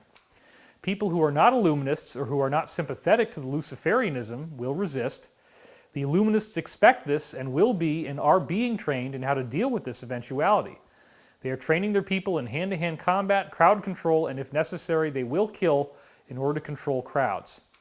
The Illuminati is training their people to be prepared for every possible reaction to their global takeover, the New World Order. Many of their mind control victims will also be called into duty with preset command codes. She talks all about how that works in her books. These codes are meant to call out a new and completely loyal to the cult presenting system, meaning the person's personality changes and is now an Illuminati advocate. Shatter codes that have been programmed under severe trauma will be used to destroy or bury any alternate personalities or alters that would not be loyal to the cult. Military bases will be set up in each locality. Actually, they are already here, but they're covert. In the next few years, they will go above ground and be revealed. I'm not sure if that happened. I assume it did. Each locality will have regional bases and leaders to which they are accountable. The hierarchy will closely reflect the current covert hierarchy. About 5 years ago, when I left the Illuminati, which would have been 1995, approximately 1% of the U.S. population, according to her knowledge, was either part of the Illuminati, sympathetic to it, or a victim of their mind control, and therefore considered usable. Well, 1% would be, I guess, about 3 million people, right? Because of 300 million people at the time. 3 million people's a lot. Well, this may not sound like many. Imagine 1% of the population highly trained in the use of armaments, crowd control, psychological techniques, behavioral techniques, armed with weapons and linked to paramilitary groups. These people will also be completely dedicated to their cause. The Illuminati firmly believes it can easily overcome the other 99% of the population, most of whom are untrained or poorly trained, such as quote-unquote weekend hunters. Even the local militaries will be overcome, as the Illuminati will have regional cell groups with highly trained leaders. They also count on the element of surprise helping them during their takeover. Now, before we go any farther, I understand this is like crazy fear porn, okay? And I'm only telling you this not because this is what's happening. Most of this stuff has now been stopped. The alliance, the military, is the good guys, actually. They're working for our benefit, and they are not participating in this agenda. They have broken away from it, and so you're not going to see this happen, but it is important to understand exactly what they were planning. And when they come out and they tell you, hey, we believe in Lucifer, we think Lucifer's the good guy, your gods, your kings are the Rockefellers and the Vanderbilts and the Carnegies and the Rothschilds, that's what they were planning on doing. You have to worship these people. You have to worship these billionaires. And if you don't, then they're going to kill you. And they want everybody microchipped. They want everybody controllable. That's what they were planning. So this is being stopped, thank God. But I want you to understand what they were trying to do, and this was all leaked back in 2000. Many of the highest leaders in the militia branch of the Illuminati are or have been officers in the military, and so they already have a good knowledge of what techniques will work best to overcome a region or locality's defenses. After the military takeover, the general population will be given a chance to either espouse the Illuminati's cause or reject it, with imprisonment, pain, and even death being possible punishment. These people very much believe that the intelligent or enlightened or illuminated were born to rule, which they think is them. They are very arrogant. They consider the general population to be dumb sheep who will be easily led if they are offered strong leadership, financial help in an unstable world economy, and dire consequences if they rebel. These people's utter ruthlessness and their ability to implement this agenda should never be minimized. The Illuminati banking leaders, such as the Rothschilds, Vanderbilts, Rockefellers, Carnegies, and Mellons, as some examples, will reveal themselves and offer to save the floundering world economy. Well, they caused the problem. A new system of monetary exchange based on an international monetary system and running between Cairo, Egypt, and Brussels, Belgium, will be set up, so she said, this was the plan. A true one-world economy creating the longed-for one-world order will become a reality in this plan. There is more to their agenda, but these are the basics of it. This agenda is what the Illuminati really truly believe, teach, and are training for. And again, 3 million people in America alone is quite a lot trying to do this. They are willing to give their lives up in this cause in order to teach the next generation as they believe their children are their legacy. I was told that my children's generation would see this takeover happen sometime in the 21st century. Well, now we're 20 years in. At present, the Illuminati have quietly and covertly fostered their takeover plan by their goals of the infiltration of, number 1, the media. That's obviously a big one, huge. Number 2, the banking system. Number 3, they've infiltrated the educational system. They're only going to tell you what they want you to know. Number 4, the government, both on a local and federal scale. Number 5, the sciences. I've been doing a lot of work to untangle what really needs to be told about in science from credible PhDs who are ignored. And number 6, the churches. Yes, that also. So religion has been all screwed up by these guys. In the political arena, they will fund both sides of a race because their greatest maxim is that out of chaos comes order, which is a discipline of anarchy. That is why they sent arms to and funded both sides of both of the great world wars in this century. And I already knew that when I read this. They believe history is a game like chess, that only out of strategy, fighting, conflict, and testing will the strong emerge. I no longer agree with this philosophy, but at one time I did with all my heart. Hopefully, as these people and their agenda are exposed, the common man will rise up against this intended rule to be foisted upon an unsuspecting mankind. Well, she is using gender-specific language there, but that was her choice. Now, in 2006, I got her to go on the radio. We have it on my website in the Revealing article. You can still listen to it and download it, with Greg Szymanski. And here again, she said, I was told there would be an enormous economic collapse prior to the revealing, which is when they say, here we are, everybody, and now you have to worship Lucifer. Literally, that's what they were wanting to do. Basically, the stock market would destabilize, and then the caller said, well, that appears to be already happening. She said, yeah, I was told it would make the Great Depression look like Sunday school. Well, look at what they're doing right now. At that time, they're going to be really manipulating finances to bring about chaos, confusion, warfare, and then, but you see, I don't like to be so negative, but I'm telling you what I was taught when I was in the group, you know. And the caller said, well, I so appreciate it. Out of this chaos, they said, would come order. You see, this group believes that out of chaos comes order. Now, way back in 2000, she also talked about this group believing in Atlantis. Check this out. The Illuminati completely believe that Atlantis is real. They teach it to their children as part of their oral history. They believe Atlantis was one of the greatest civilizations that ever existed and one of the most advanced. What they teach, their take on it, is that Atlantis was a great race of highly intelligent people who had a highly advanced faith and were highly enlightened. But then what they teach, the Illuminati children, is that there was a prophet of the enemy, They think God is the enemy, right? So a prophet of the enemy, who was actually a prophet of God, came and foretold that they would be destroyed if they didn't change their ways. They were definitely occultists. They were Luciferians on Atlantis. I don't really think that's true, but the Atlantean stuff has been reoriented into Luciferianism. But she thinks that was their religion, okay? I don't agree with that. In fact, a lot of the advances that Atlantis enjoyed were passed down to them through supernatural means. That is what I will say, probably meaning extraterrestrials is what she's referring to. So they laughed at this prophet. In fact, they killed him. This is what they tell you in the Illuminati, apparently. Sometime afterward, we were taught that a few inhabitants escaped, but tragically, the great city of Atlantis was lost. The Illuminati to this day mourn the loss of Atlantis because they feel that the last few survivors who were left among the great people who helped found the free, what you would call the precursors of Illuminism. She's obviously was going to say Freemasons and then stopped herself. Now, this is really interesting because one of the pieces of intel we've gotten for so long is that there was going to be this Antarctic Atlantis thing.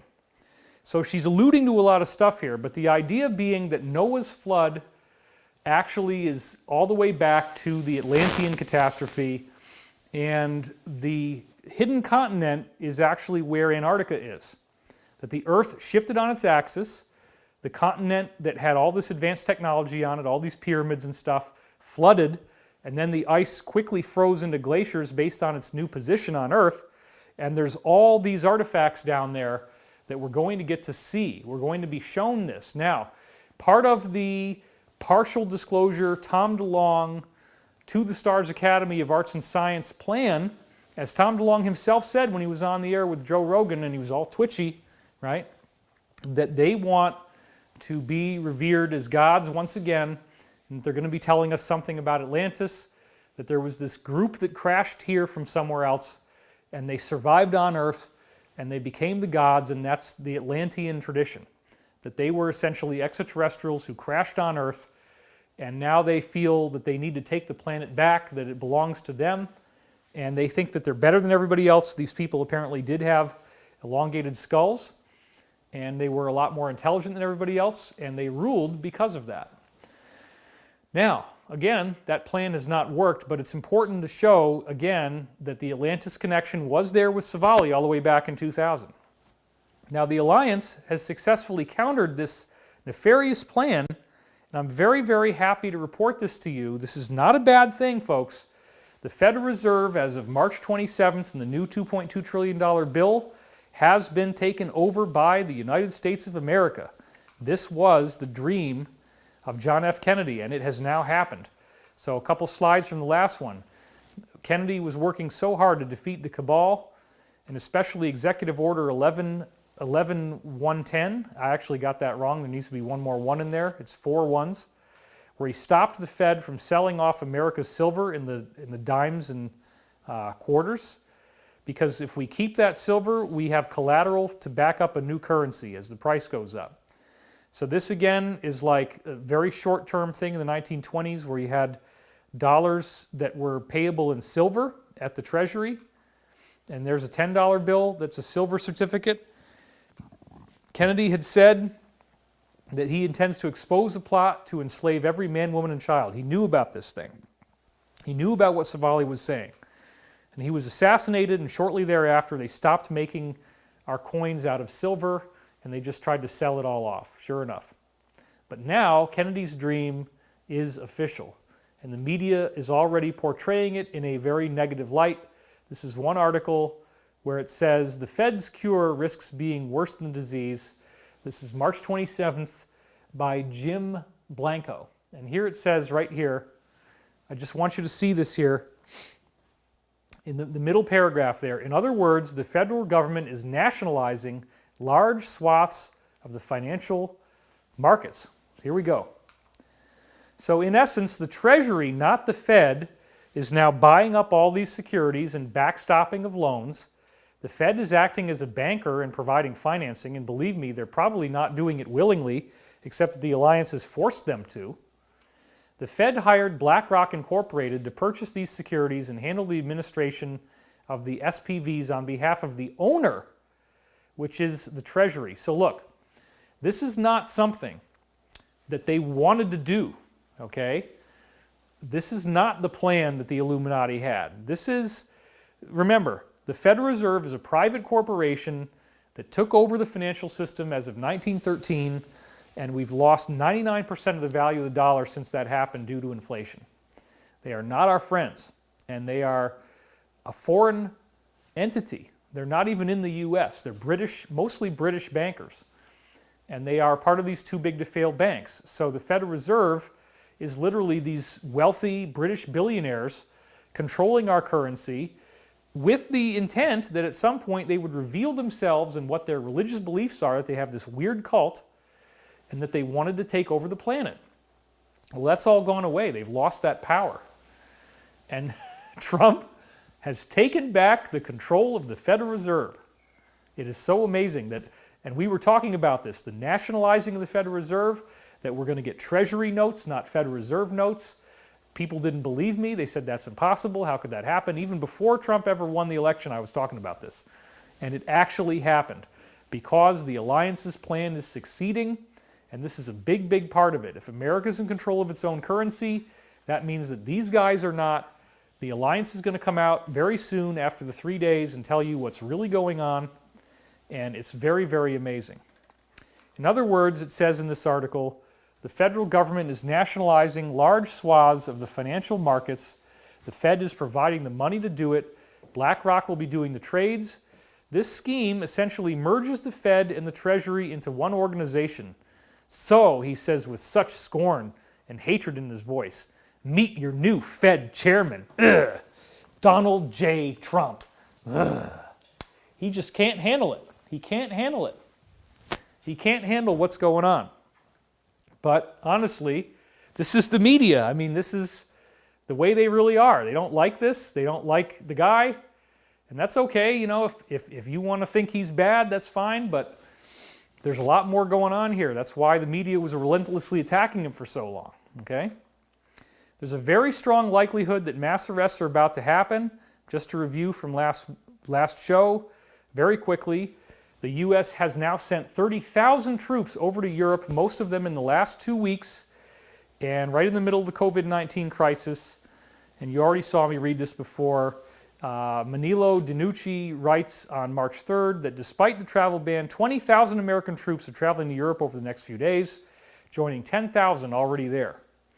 And they are there for the Defender Europe 20 exercise, which is the largest deployment of U.S. troops in Europe for 25 years.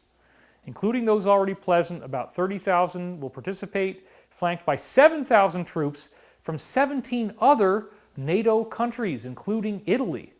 So this is a huge 18-country effort. This is not the U.S. being crazy. This is an international effort to save the world. None of these troops have been issued with bio-hazchem suits or masks, which seems a little reckless. The 30,000 U.S. soldiers who will spread through the European region are in fact exempted from these preventive regulations. The assurance given by the U.S. Army in Europe that we are monitoring the coronavirus and our forces are in good health is enough. At the same time, the environmental impact of a military exercise of this magnitude is ignored. That's their angle to try to make you hate it. U.S. Abrams tanks will participate, and they suggest in another article there might be about 3,000 of them. They weigh 70 tons each, and they have depleted uranium, which again is horrible. We don't like that, but you know, it is very powerful for getting through armor. Each tank consumes 400 liters of fuel, producing heavy pollution to deliver maximum power. So, that, I was thinking that the arrests were already happening with that exercise. That is not true. We got briefings on that. They are in position, but they are not doing the final stage yet. What we now know, and the briefing that I was authorized to give you, is that there will be a shutdown of phone and internet. And it's going to be 3 days. So we're calling this the 3 days of darkness. Remember when Q said it's going to be biblical? This is what they were really talking about. We'll get more into that later. As I said, I never thought I would be able to talk about this particular briefing. The first glimmer of it that I got was from Corey Good on Saturday, March 21st. He has multiple sources feeding us information. I had already done the video and discussed Defender Europe 20 as if arrests were already happening. That was the first video we did. The general, we have a couple guys we call the general, but the general called and laughed and said, nope, it's not happening yet. Nobody's been arrested in Europe yet. But he was amazed that I got all those details right. He said the final stage will involve about 3 days where we do not have access to regular phone calls. You can make emergency calls to 911 or other things like, a hospital, I guess. But you're not going to have the internet or the phone. And they want you to know about this so that you don't freak out and commit suicide, I guess. A lot of people they're worried might do that. But they have to go through this. So there will be an emergency presidential broadcast system that they will use. The QAnon source talked about this December 19th, 2019. They will use a national presidential alert system. And why was this created and tested? For political and information warfare. During these 3 days, they believe that they're going to be able to get everybody. They've got it all planned out, how they're going to get this thing done. They think they can get it all done in 3 days. It might take a little bit longer, but they probably will get it done in 3 days. And it's going to be fast, probably 24-hour-a-day shifts that these soldiers are working. So this is a text from Corey where he said, I sure hope the arrests are going on. I was also told recently that all communications except 911 would go offline. I am not sure if they mean cell communications only, but they did say the internet would slow to a crawl during any actual mass arrests. Then the National Emergency Network would come on, just like you had said in the last video. With the virus scenario, they may not need to take communications down or shut down electricity in regions. We are not hearing they're going to turn off the electricity. That's very important. This virus, the cabal's last-ditch effort, may be the perfect screen for the alliance to do the arrests. I am just hearing majorly conflicting information on that from my contacts. That is not conflicting anymore. The general was hearing it in the beginning, but then said it was called off. This is going to be happening. They are going to do it now. I am also hearing there are very strange troop movements, National Guard, but also elite Marine units who specialize in breaching compounds have been seen moving around in a frantic manner on their base. I can't remember which one. So here's another thing. These military units have been planning to do these arrests for years, and they have been in warehouses where they have lines of tape and they've taped out where the compounds are that they're going to have to go into, where the doors are, where the security cameras are, how to get in, how to get out, how to get the people out alive and safely. They don't want to kill people. They want these people to be on trial. This is not a mass murder. This is an arrest. But they are going to go in there to get these folks, okay? And apparently, there's nothing that these guys can do to run. So it doesn't hurt anything for me to be leaking this intel. I was very clear on that before coming out with it. But this is very exciting. So let's go back to the slide. FEMA was gearing up some camps that had been set aside, but they were not being set up in a pattern that would be expected for a pandemic. It appears that the FEMA camps will be used as temporary holding prisons for the people who are going to be arrested. Isn't that ironic? It repeats back on the people that built it for us. So much speculation, even among the top brass, because over a week ago, all the proper briefings have stopped and communications went down. We are now running silently. We are also told to expect a lot of strange earthquakes around areas you would expect secret bases to be at. That did happen in Utah. You might have noticed a few other places. Communications being down and troop movement is going on for sure. This is way too much overkill for a virus outbreak of this magnitude. And the general was even saying there were rumors of using the situation for the economic reset. Now, we're up to 30, we have 36,400 people watching right now. That's pretty awesome. Thank you. We have 5 different sources who independently said the same thing to Corey Goode. So, these are people who built up trust. I've met some of them myself, some of them I haven't. We have some of the same sources, we have some different ones. 5 different sources have basically said that there would be 3 days with no phone and no internet. The other utilities would be on. Your phone starts giving off the emergency broadcast system. You hear this crazy sound. It starts talking to you. Please remain calm. Remain in your house. It was something like this. More information will follow. Please remain calm. Please stay inside your house. It'll be something like that.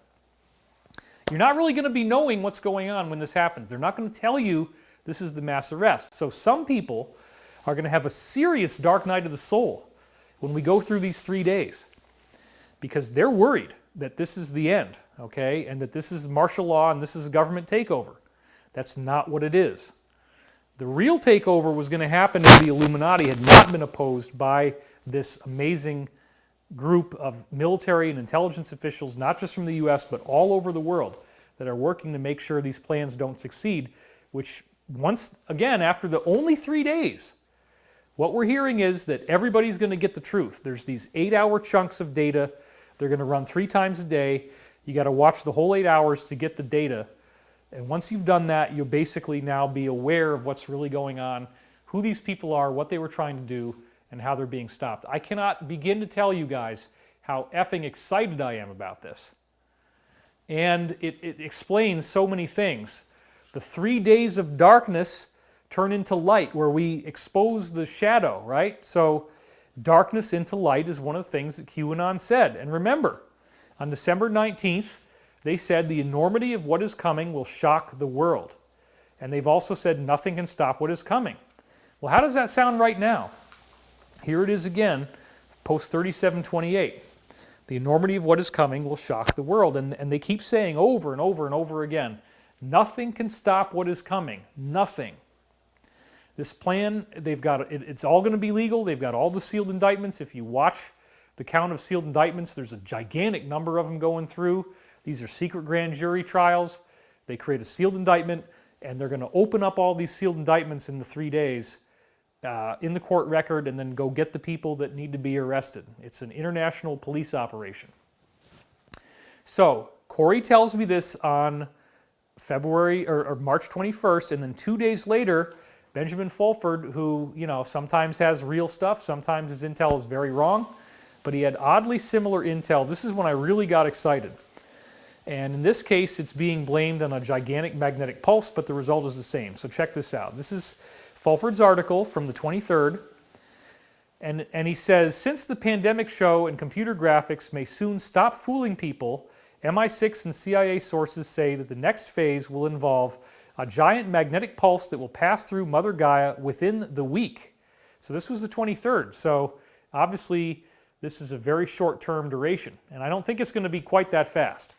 This will cause a temporary shutdown of the internet and mobile phone communications. Well, there it is again. Except here, the CIA, which is not necessarily the good guys, are trying to say, oh, it's a gigantic magnetic pulse.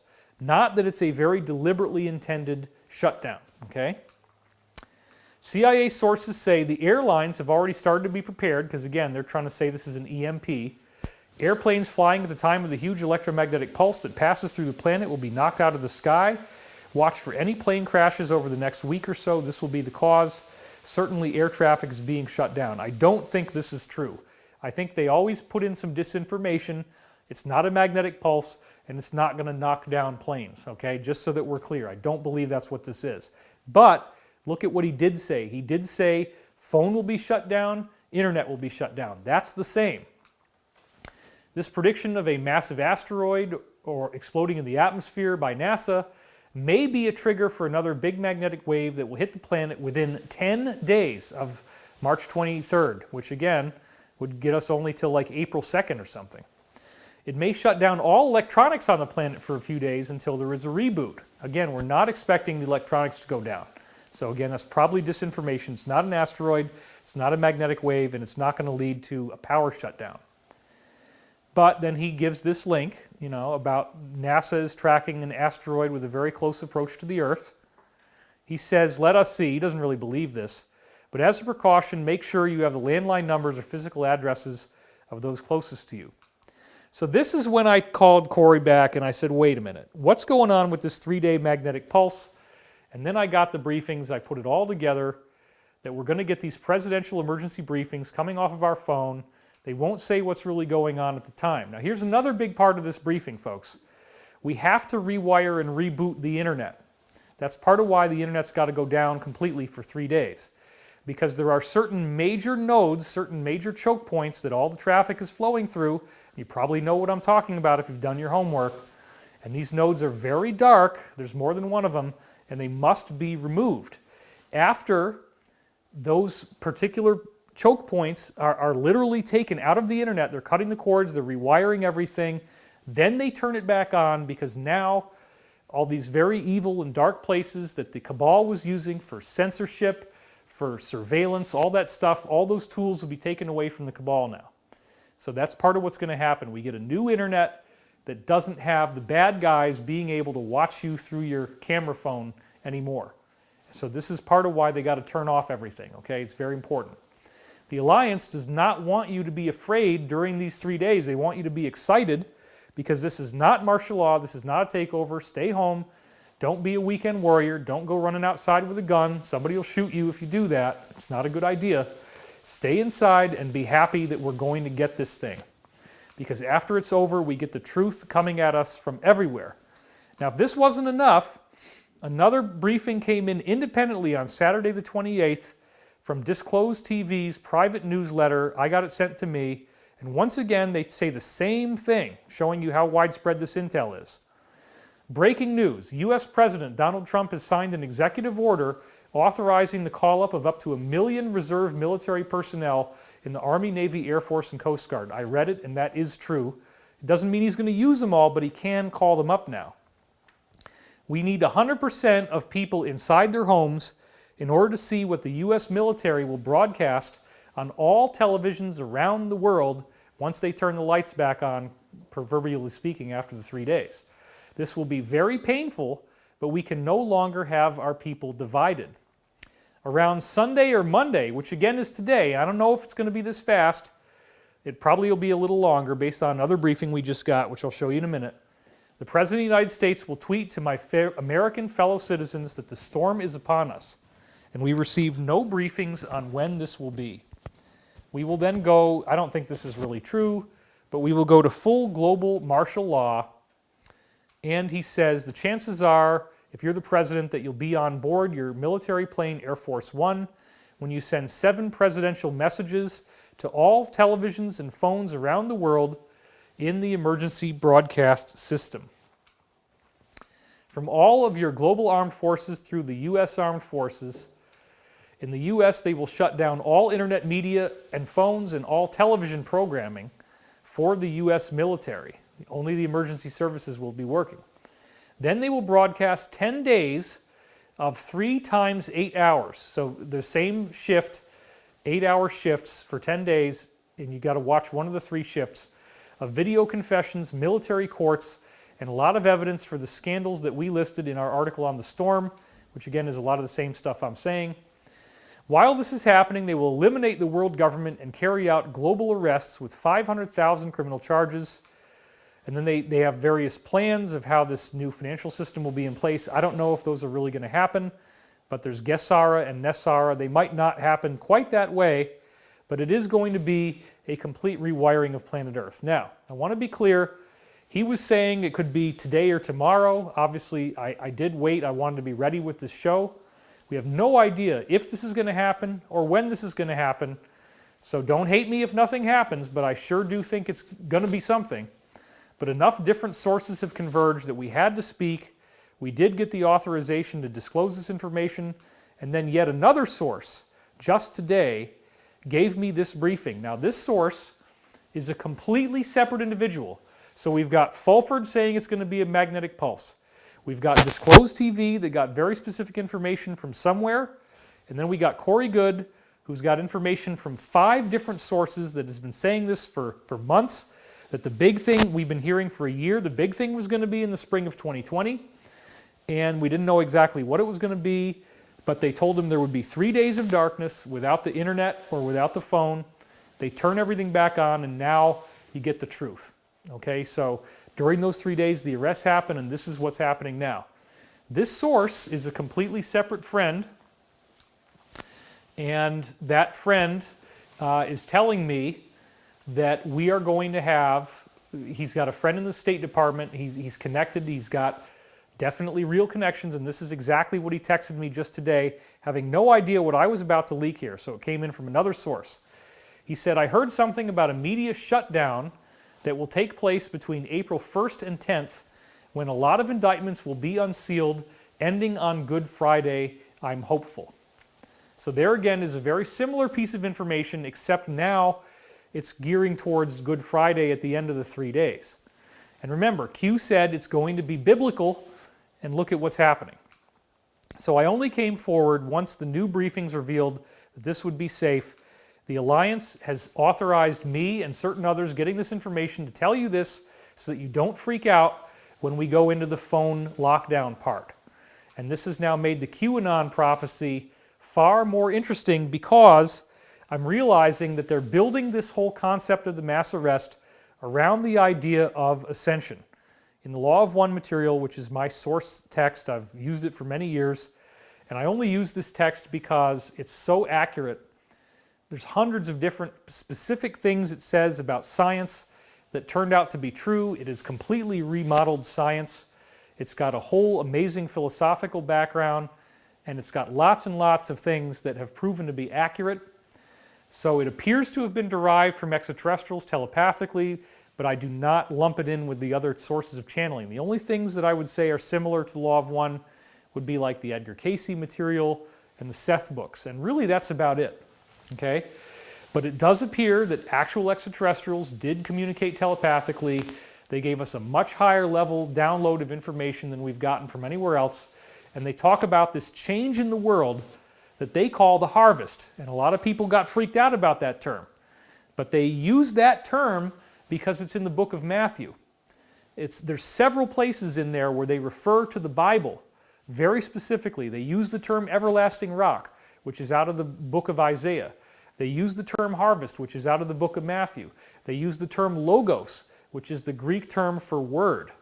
Okay, they use that a lot. So in the new book, which hopefully is going to come out on June 2nd, they tell me it will, it's called Awakening in the Dream. I've got a gigantic 500 plus page download on the Law of One with it's 127 quotes from the Law of One. So please get on the pre-order list for Awakening in the Dream. This book, I wrote it saying, and I handed it in the day before Wuhan went into lockdown. I was working my tail off. I'm not able to do anything more. So whatever the book is, it's only going to be what I'd written up until January 21st.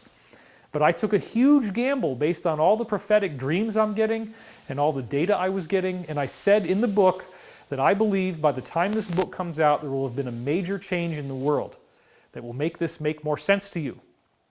It sure looks like that's happening, and I'm doing a class called The Great Awakening, which is going to be getting you that intel in that book before, if you don't want to wait for the book to come out, if you're so excited about what I'm going to say in the book, which you should be, frankly, we're going to put out all this stuff in advance in this class. It gives you a way to support us, and it's totally new information from what I did last year when we called it Ascension Mystery School. This is going to be called The Great Awakening. I'll have more on that in a minute. But they use the term harvest in the Law of One series to describe this multidimensional shift that we go through as a planet. Now, isn't it interesting that QAnon, which appears to be the real good guys in the Alliance, said on November 16, 2019, the harvest will soon be delivered to the public for consumption. This is post 3599. That's exactly what it says in the Law of One. It's a biblical metaphor, okay? And then they say on November 23rd, it's going to be biblical, the Great Awakening. Well, I thought that I understood what they meant when they said it's going to be biblical. And I thought that it had to do with the plagues, right? The biblical plague, right? It was what we're seeing. And the idea of the collapse of, the economy, which we're seeing that. Okay, that all sounds good. But the 3 days of darkness is biblical, right? Jesus died for 3 days, and then they put him in the tomb, and then 3 days later he comes back in the resurrection.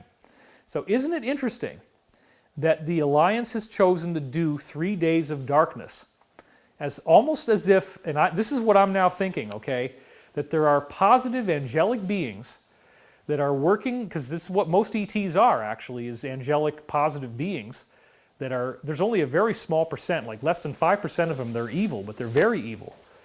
That they have crafted this so that we get 3 days of darkness on Earth, followed by a resurrection. Now, at that point, we have many years' worth of articles and documentaries that will be emerging. And then back to the slide, they did tell us on Valentine's Day this year that we're going to get a world televised sit-down. This is Q once again, 3862. Look at that right there. It says, number 1, allow for public dissemination of critical facts prior to a world televised sit-down.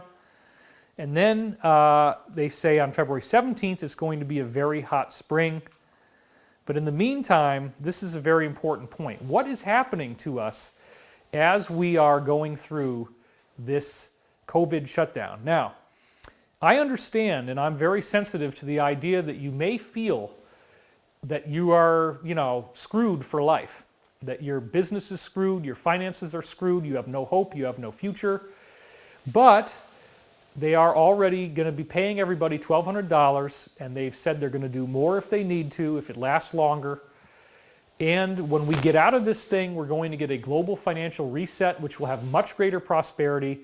There's literally trillions of dollars that the cabal stole, that the alliance has frozen. We got these briefings a long time ago. And that money will be released. So this is actually, in alcoholic terminology, this is hitting the bottom. We are hitting the bottom, and we don't have to go any lower than that. We can raise the bottom, as they say in 12-step terminology. We don't have to go lower than this as a planet. This is one of the big messages I wanted to bring you today.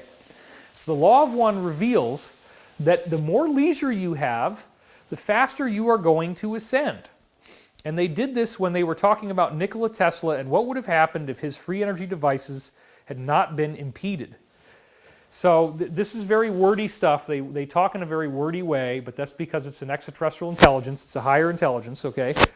The most desired purpose of the mind-body-spirit complex, or what we call a person, Nikola Tesla, was the freeing of all planetary entities from darkness. Thus, Tesla attempted to give the planet the infinite energy of its sphere for use in lighting and power. And then he says, by freeing the planetary entities from darkness, precisely what do you mean? And they say, we spoke of freeing people from darkness in a literal sense.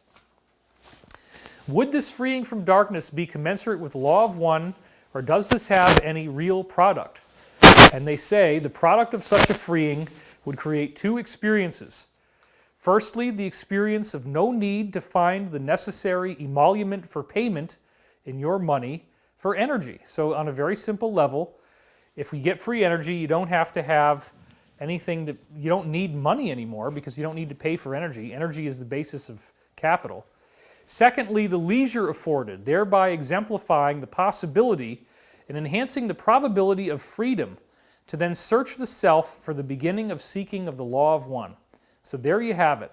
If you have the solitude, if you have the time to be by yourself, now you can actually seek the Law of One. Now you have the time to relax and to have fun and to contemplate because you're not focused on survival. So it's very important in the midst of this little time that you have to just be in the house that you're doing the meditation, you're doing the cosmic work on yourself, you're doing what you can to meditate, contemplate, and seek the Creator. This is very important. Few there are, Law of One says, working physically from daybreak to darkness, as you name them, upon your plane, who can contemplate the Law of One in a conscious fashion. So now that they don't have to work all the time, they're finally getting to have these major spiritual breakthroughs, and I'm seeing that everywhere as I walk around outside. Everybody is so friendly, and it's so funny because what one of the prophecies of ascension is that the dead would rise from their graves and walk around. And I'm seeing the possibility of that prophecy coming true because people are walking around smiling, and I've never seen these people out before. There's so many more pedestrians now than there ever used to be. The street is crowded, and you got to walk around them to practice social distancing, but everybody's doing that. But even then, everybody is smiling, everybody is happy.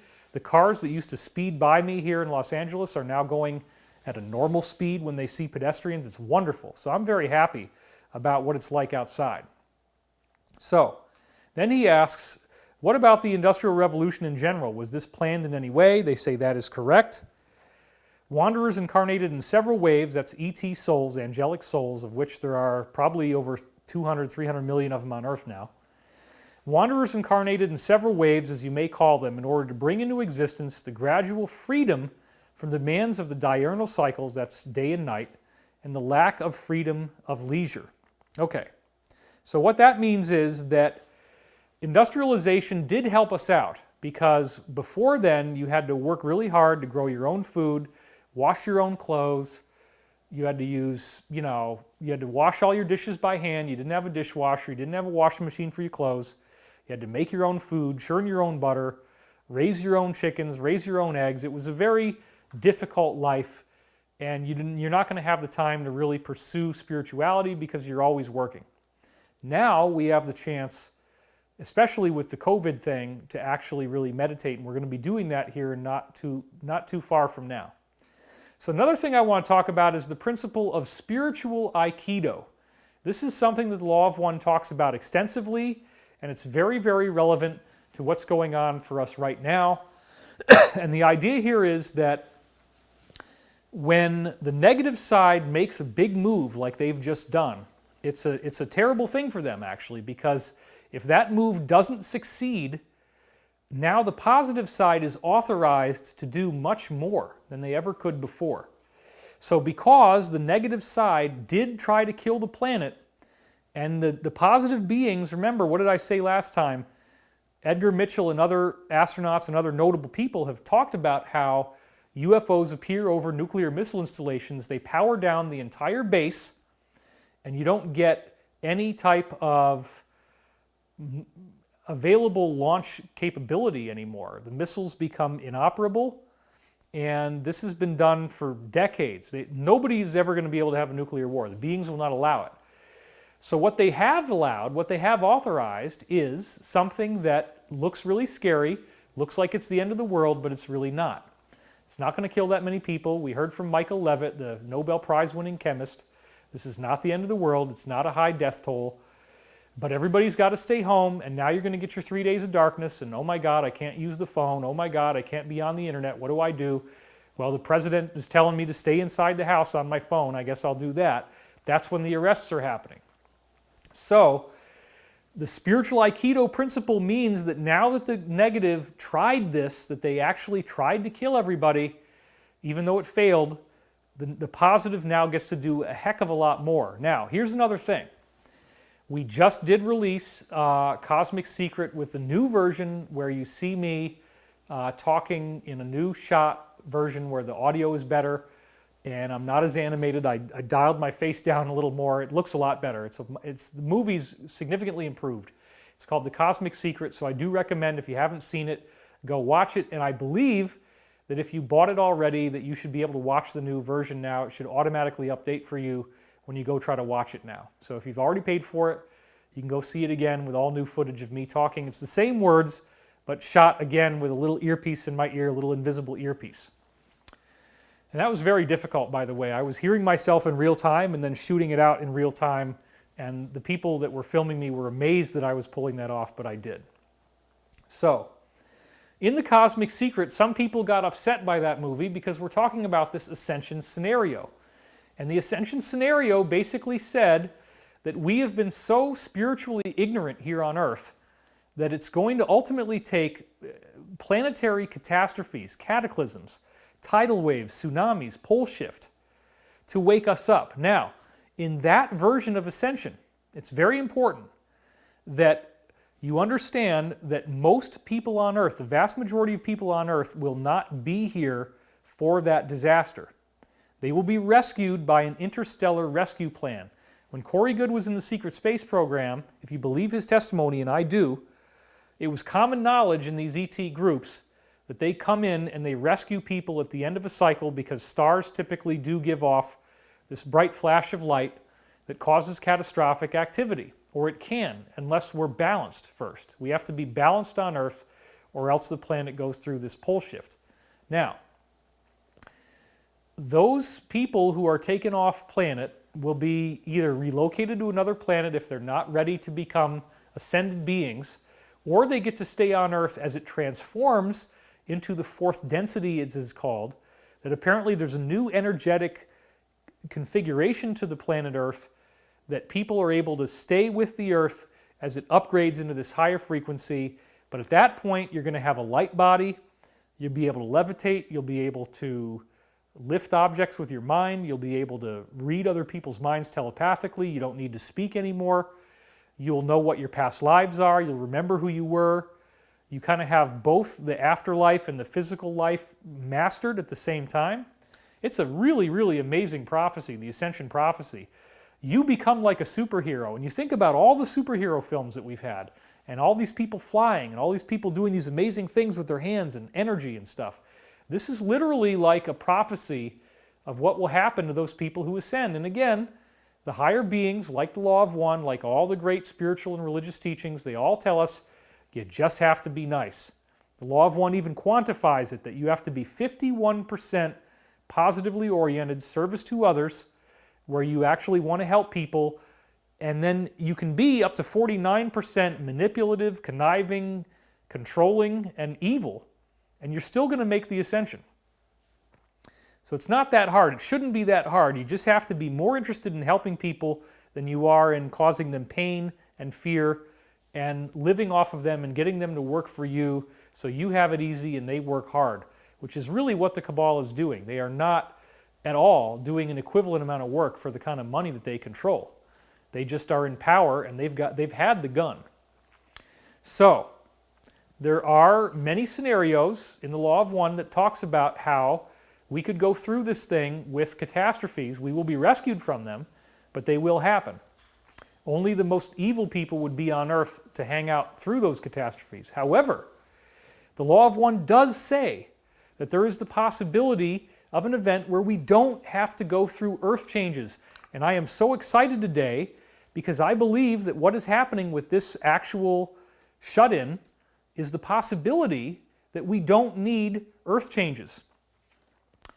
The Law of One talks about a single fine moment of inspiration, that there is the possibility that we could have this happen on a global level and eliminate the need for the earth changes, and we all get to ascend together. The whole planet gets to go into fourth density together. Wouldn't that be fun? If we can just frickin' learn to love each other and be nice and stop fighting and stop being mad at dad or mad at mom or whatever the heck it is, personally or globally, okay? Here's the all-important quote now, where they say we don't necessarily need to go through any catastrophes of physical nature. So check this out.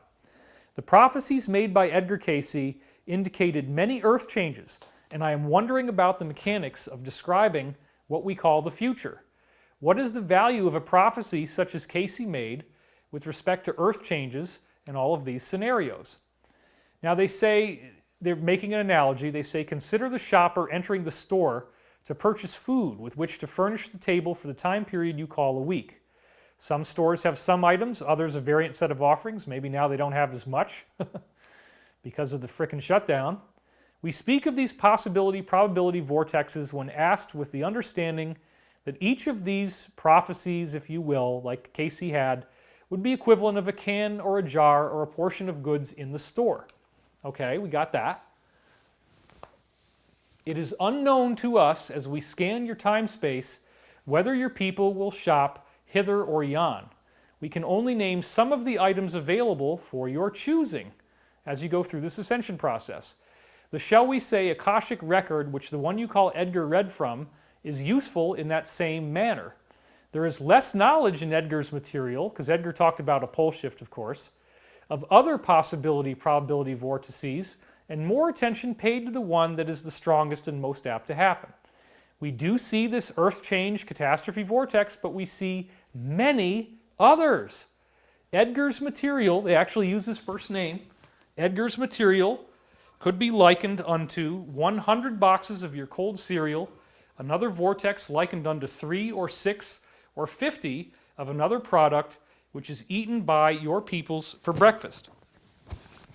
All right, let me move this microphone again. Sorry about the scratchy noises, folks. We're working on it. That you will breakfast is close to certain. The menu is of your own choosing. The value of prophecy must be realized to be only that of expressing possibilities. There is no absolute future.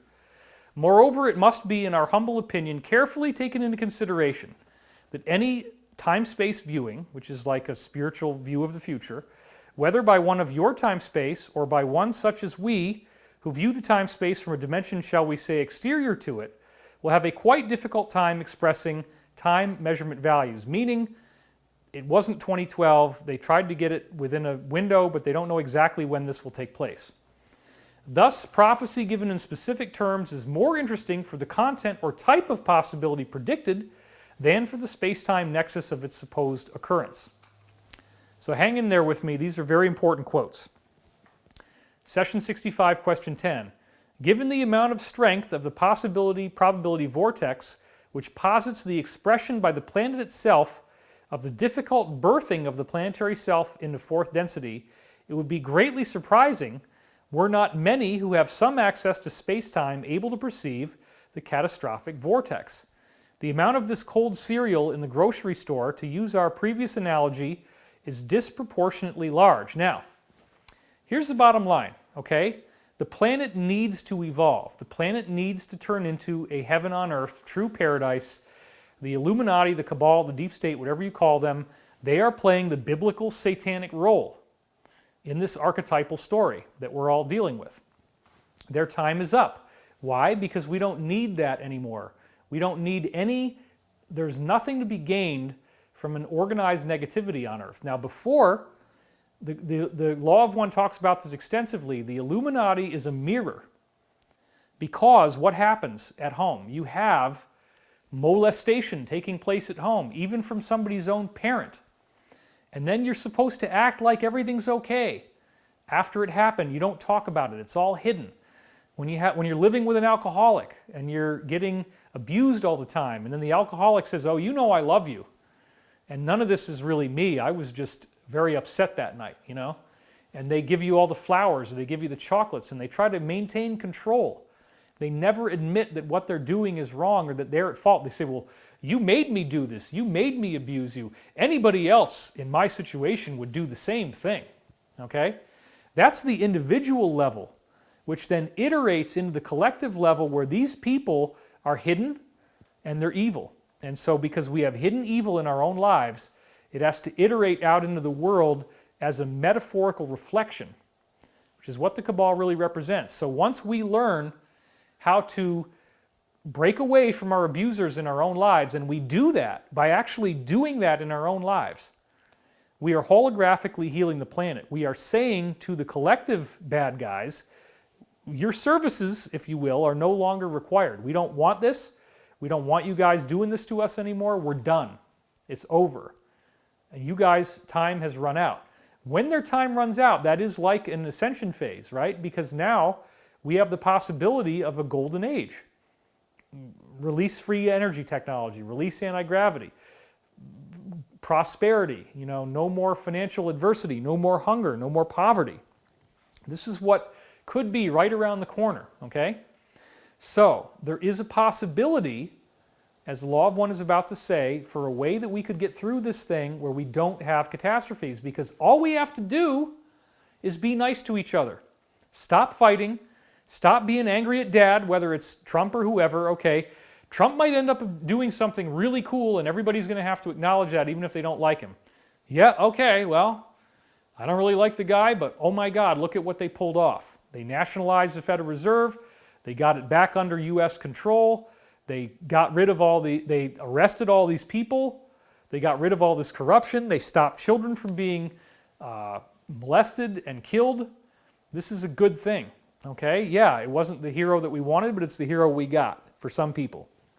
That's how they're going to see it. Other people are just happy, and they're very much enjoying this video, I'm sure. All right, let's go back to this quote.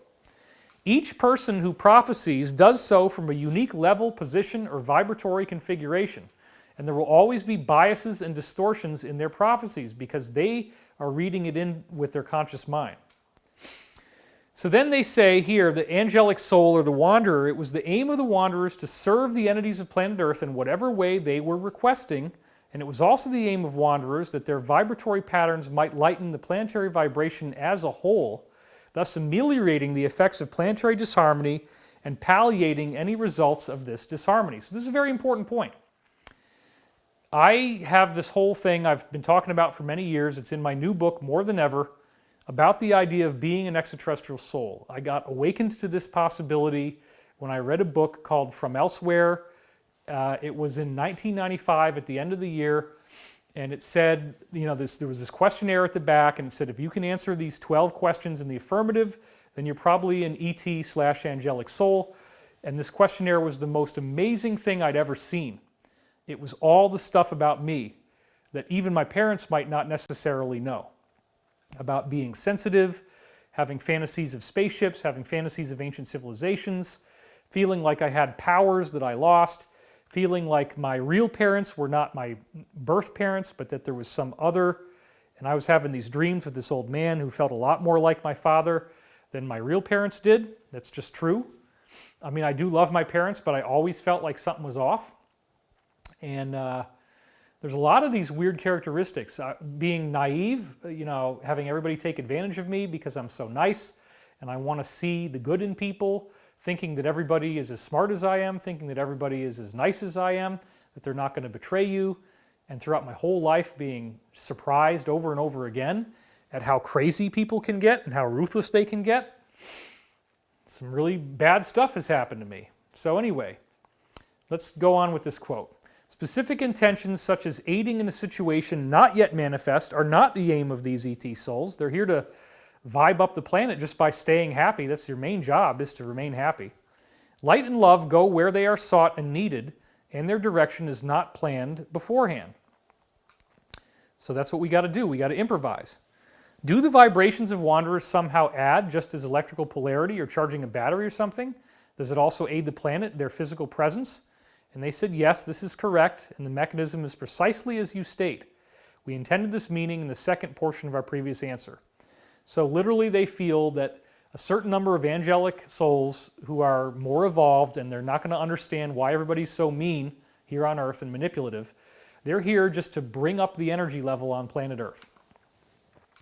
You may at this time note, as with any entities, each wanderer has unique abilities, biases, and specialties, so that from each portion of each density represented among the wanderers comes an array of pre-incarnative talents from before they were born. They already came in with this stuff in their DNA, which then may be expressed upon this plane which you now experience, so that each wanderer, in offering itself before incarnation, has a special service to offer, in addition to the doubling effect of planetary love and light and the basic function of serving as a beacon or shepherd. Now, the doubling function, as they call it here, they call it the law of squares. I would probably want to call it the law of exponents. What they say is that each additional person who calls upon love creates an exponential increase in the amount of love that they can beam into our planet. They meaning these angelic beings. So let me say that again.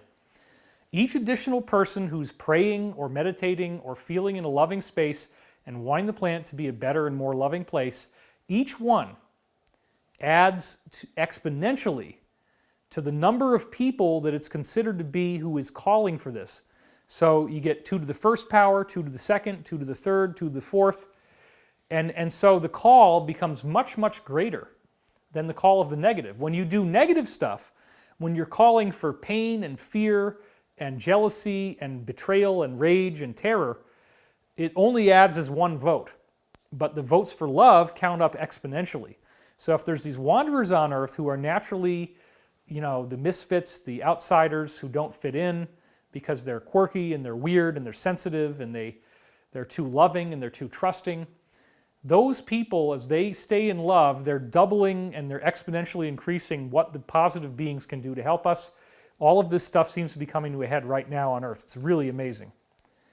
So they say they have wanderers from 5th density whose abilities to express wisdom are great, and that's a lot of what I have. There are 4th and 6th density wanderers whose ability to serve as, shall we say, passive radiators or broadcasters of love and love light are immense. And that's also, people can do healing that way. There are many others whose talents brought into this density are quite varied. Thus, wanderers have 3 basic functions once the forgetting is penetrated. The first 2 being basic, radiating love and wisdom. The tertiary one being unique to that particular individual or mind-body-spirit complex. We may note at this point, while you ponder the possibility-probability vortexes, that although you have many, many items that may cause distress and offer seeking and service opportunities, this would include cataclysmic earth changes, right? There is always one container in that store of peace, love, light, and joy. And this is, again, is very important because these guys appear to be the administrators for planet Earth. A very important ET angelic group, like what we would call seraphim or cherubim in the Bible. This vortex of love, light, positivity, and joy may be very small, but to turn your back upon it is to forget the infinite possibilities within the present moment. That means, folks, we could still have an ascension where everybody wins and there's no catastrophes. Could your planet polarize towards harmony in one fine, strong moment of inspiration? Yes, my friends, it is not probable, but it is ever possible. Now, is it possible that I just did the most important thing I'm supposed to do for my whole life on Earth? Yes, it's possible. This is a very heavy message because look at what's happened. Everybody's at home. Everybody's going to see the TV. Everybody's going to find out that these people were destroying the world and they were using race versus race, gender versus gender, old versus young, my God is better than your God, religious versus religion, country versus country, all that stuff. They divide and conquer, right? What if we just let this go? What if we stop hating on everybody? What if we have something to feel really good about? The bad guys have been arrested, and we have a single, fine, strong moment of inspiration. Yes, they say it is not probable, but it is ever possible. And in this scenario, we don't have to go through earth changes. Because the whole reason we have the earth changes is because so many people are not being nice. So this is where you come in. You watching this video, we have so many people watching live right now. And we have the power to do this. We have the power, we're going to do this group meditation soon enough here, but we have the power to transform the outcome. And this is not idle speculation. I am literally not kidding when I say that you have the power to go out there, make a difference, get people thinking differently, and actually save the planet from needing to go through these birth pains in order to have this thing happen. We could literally start to have telepathy, levitation, and be able to do this, and we're all here, and the world is the same, but we start transforming it, and nobody needs to go through horrible earth changes. This thing, being shut in, and then having this thing appear on television, one of the sources that Corey has had ET contact with, the priestess Kari, has said that we now appear to be on the optimal timeline for planet Earth. And I'm having very excited dreams. So I actually think it's possible that we might not have to go through that crazy catastrophe after all. They left this in the Law of One for us to find it and talk about it now. They want us to get it. They want us to get what it means to be nice, to treat each other kindly. That's already happening. There's a great spiritual awakening. We have the solitude of being at home. And if we can get along with each other, then we can all be part of a society that has a space force, that has high technology, where we're not in danger of earth changes, and we all get to become a galactic civilization. Wouldn't that be nice? All we have to do to get there is be friendly to each other and stop acting like crazy people. It shouldn't be hard. And this one fine moment of inspiration, that's what I'm going to be pushing for, and that's what I want you to be pushing for as well. Let's read a little more here. Then, as these final days of the cycle transpire, if the harvest were to occur now, today, it would have a certain number going positive and negative, and a certain number of people repeating, which would be the vast majority, they say. That's the way it was. I'm going to assume that because of the catalyst which will be experienced, catalyst meaning difficult growth experiences, that's one of the terms they use a lot. I'm going to assume that because of the catalyst which will be experienced between now and the actual harvesting time, these numbers of people who are harvestable, meaning they can ascend, will increase. And then they say, this is the answer, in the event of mixed harvest, where you have people who are not loving on the same planet with people who are, in the event of mixed harvest, there is nearly always disharmony, and therefore added catalyst in the form of your so-called earth changes. In this assumption, you are correct. It is the Confederation's desire to serve those who may indeed seek more intensely because of this added catalyst. The Confederation is this angelic group, they say, is basically making sure we're okay. We do not choose to attempt to project the success of added numbers to the harvest, for this would not be appropriate. We are servants, and if we are called, meaning we have to pray, that's really what it comes down to, we shall serve with all of our strength.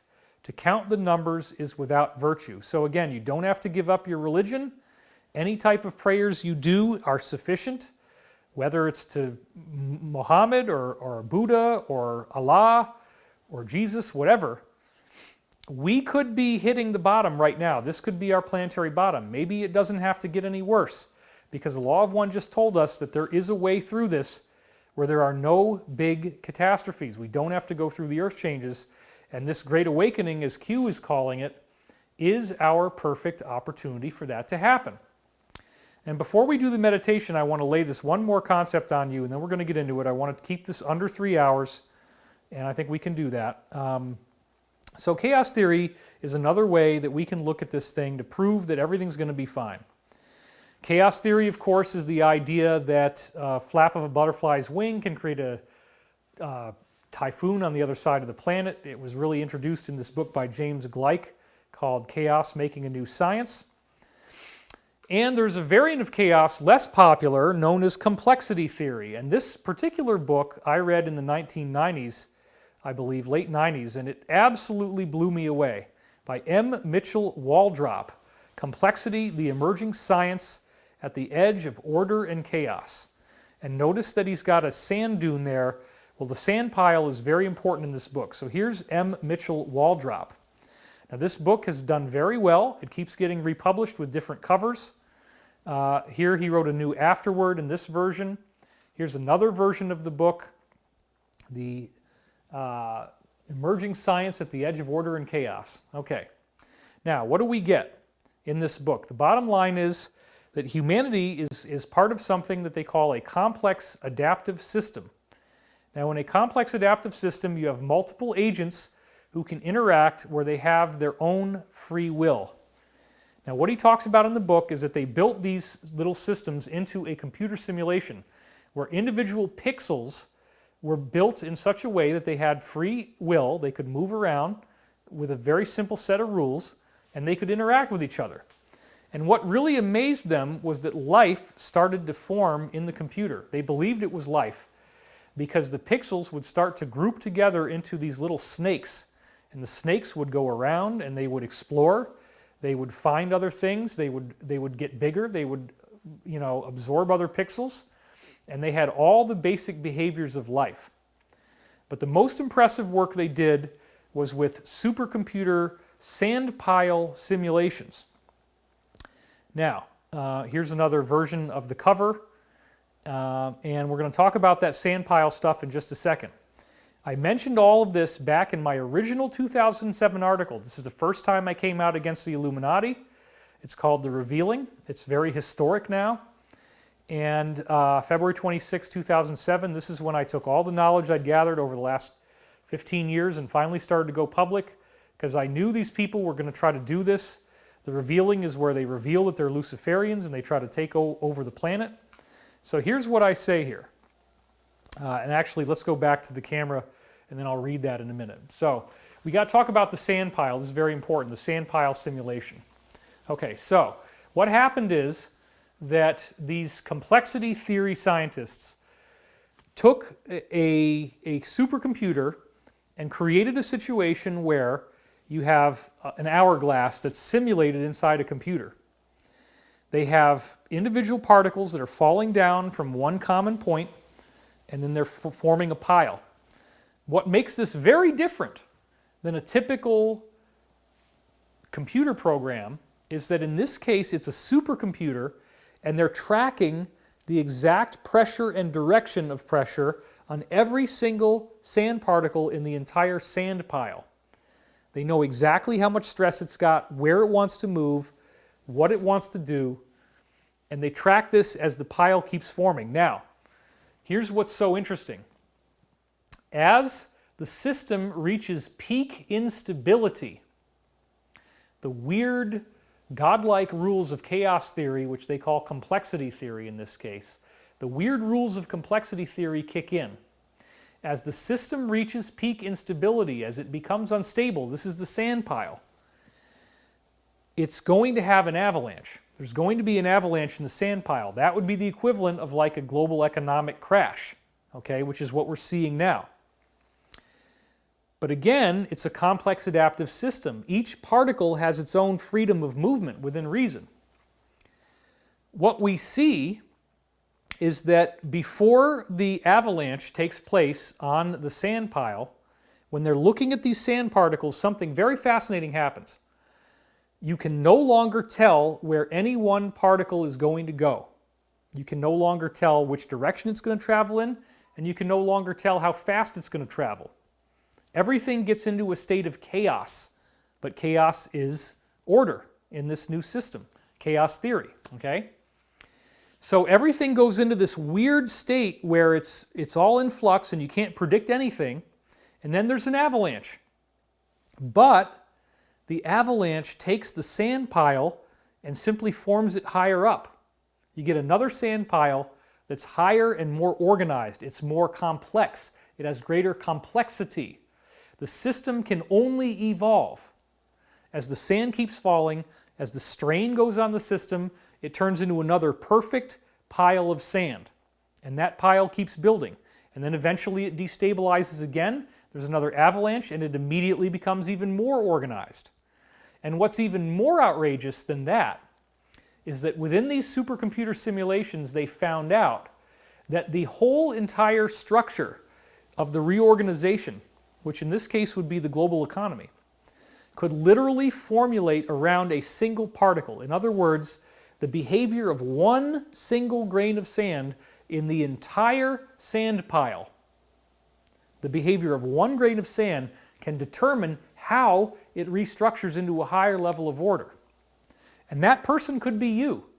You could be the person who actually changes the whole sand pile, who changes the planet and makes sure that this thing doesn't fall into chaos. Right now, people are still getting their food, the system has reorganized, and it's in a higher level of order, relatively speaking. But that's just the beginning of what's going to happen. So with all of what I just said, I want to read from you now from the original article in 2007 where I analyzed and discussed this scientific result. In scientific terms, this sudden change of shape causes the sand pile to reorganize into a higher level of order. When we apply this to real-world systems like a global economy where each of the agents can exchange information and money, the results are clear. A global economic collapse is simply not possible. Our systems are far too interconnected and chaos theory really works.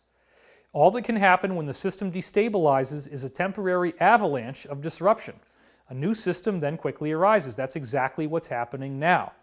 And this is one of the most important things the supercomputer simulations saw. The outcome cannot be controlled. Not by anyone. Not by the cabal. Not by the alliance. It's just going to be an outcome that nobody can really control exactly what's going to happen. All we do know, based on the supercomputer simulations, is that it will be better and more organized than the previous system was. And the science shows that even a single agent within the system can become the focal point for the new change. Well, this is very, very exciting.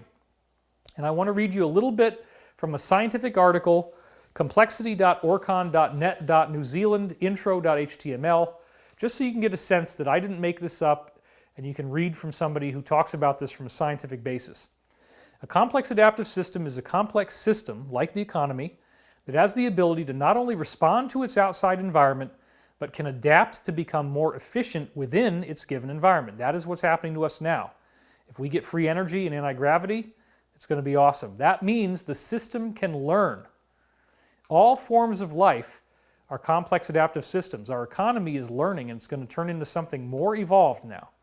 Plants grow towards the light, animals seek out food, and humans work to develop their careers to give themselves better advantages and better income than other people around them. That's normal. Complex adaptive systems are formed by a number, usually large, of individual autonomous agents interacting intensely together, like human beings forming the global economy. This creates complex, nonlinear interactions that allow the emergence of new properties for the system that could not have been predicted beforehand. Again, there it is. You cannot predict the outcome. That's very important. The new patterns are often system-wide, in this case the global economy. When human beings get together, they form cultures and languages. These are additional examples of complex adaptive systems in action. So as painful as this process is, I do believe that we will get true freedom and full disclosure, and part of that is because, as we were talking about last time, it appears that the good guys now have access to Project Looking Glass technology. They mentioned this in the QAnon stuff. So there again, the simple version, the fast version is you have a barrel of water and you shield it off from electromagnetic energy. This is a weird technology that apparently came from Atlantis. You shoot argon gas in there, and then if a person walks up to this thing, and again, those posts, the white posts, are taller than a human being, there's this big, big amber area, and whatever you're thinking about in the future can be seen, and they film it, and they study it, and that's how they tell what probability vortexes we're going to see in our future. And I also talked last time about this artificial Stargate, which is next to a pyramid. So where the word gate is in the top photo there, that word gate is literally on one of the old Egyptian pyramids, okay? And it's near Abydos, so this is in Egypt. Now the Egyptian pyramids are built on this weird global energy grid. So this was the testimony of Dan Burrish, and he gave you the coordinates, exactly where it is in the top left. So heavily armed Spec 4, those are soldiers, camera and audio stands, pylon. The pylons are around this device. There's a gate and a ring. So again, here's the actual picture that he drew of this Stargate. Now, what you're seeing there, again, is there's 3 pylons. Let's go back one more just to... So you got these 3 pylons, okay? And then you see what looks like gears around them. Those gears are not physical things. They are somehow energetic structures that you physically see. But the point is you have a triangle of them. There's a triangular area of these 3 pylons. And then in between where you have the 2 red discs there, you have one of these barrels of water. And you have to zap it with electromagnetic energy again. And then what does it do? It creates this slate gray ring. You can't see anything but the slate gray color. But yet when you walk through it, you will travel to another place. And then you also notice there, he has those little canisters at the bottom. Those are argon gas canisters because the whole technology requires argon gas to work. Argon is very useful for what we call charge clusters. We'll get into that in another talk. So again, he says here, area containing 3 rings on a gyro-driver device. I already showed you that before. And then there's the 2 red discs in between that apparently help to stabilize this. And then he said that you walk through an area of strange perception. It's like you're hallucinating. Things get very strange. The other weird thing, as I said before, is that the barrel can be tilted. And so if you have the barrel tilted upright like you see at the top, you get the looking glass configuration where you can look into the future but you can't go through it. If you tilt the barrel relative to Earth's gravitational field, you get this slate gray ring, which you see more towards the bottom, and then it works as a Stargate. Now, there's a whole lot of stuff that I could talk about with this. This really, really blew me away when Dan Burrish showed me this because I had already determined that there was a global energetic grid and that this grid is very, very significant. So I want you to look at this closely. Notice that he's got a node number like node 42.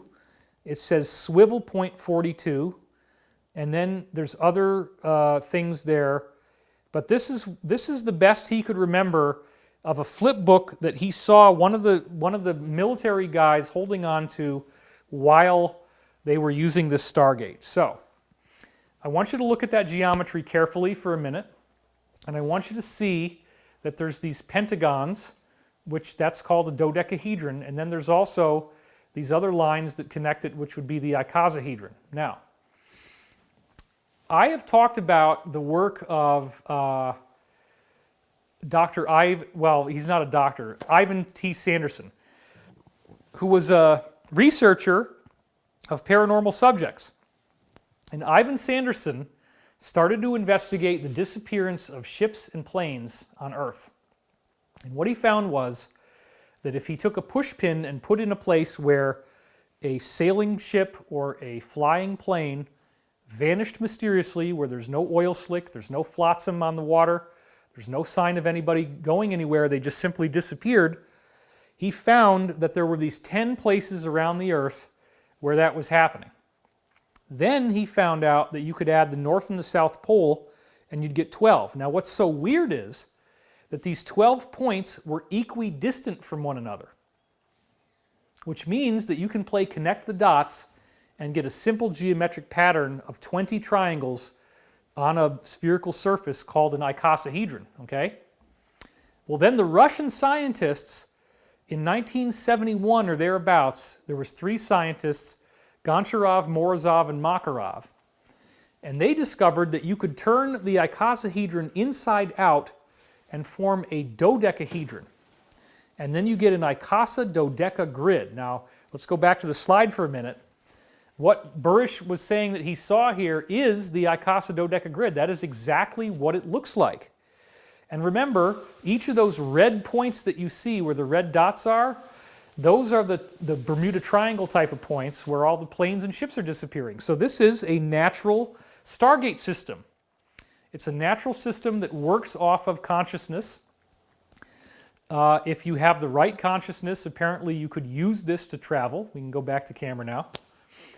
Now, the other thing that's so amazing about this icosadodeca grid, the same grid you just saw in that picture, the Russian scientists discovered that all 3,300 of the pyramids and stone monuments and standing stones and obelisks and dolmens and menhirs and stone circles and pyramids and pagodas and temples, 3,300 of them, virtually all of the megalithic sites on Earth, are located right on one of these grid lines. So I have since speculated that whatever energy this grid is creating is very important to the use of anti-gravity. That those stones that were used to build these pyramids and so forth were levitated because of the properties of this energetic grid. And if you actually look at the structure of the Earth, you find that this same grid shows you where the mid-Atlantic ridge is in the Atlantic Ocean, the perfect position of these volcanic mountain ranges that are in straight lines is right where the grid is supposed to be. So the Earth's physical volcanic behavior does neatly correlate and actually shows you the pattern. This is a physical shape in the Earth. The Law of One talks about this. All that is in the new book, and all that is coming up in my class, The Great Awakening. Okay? But you were asking about this ancient Stargate system.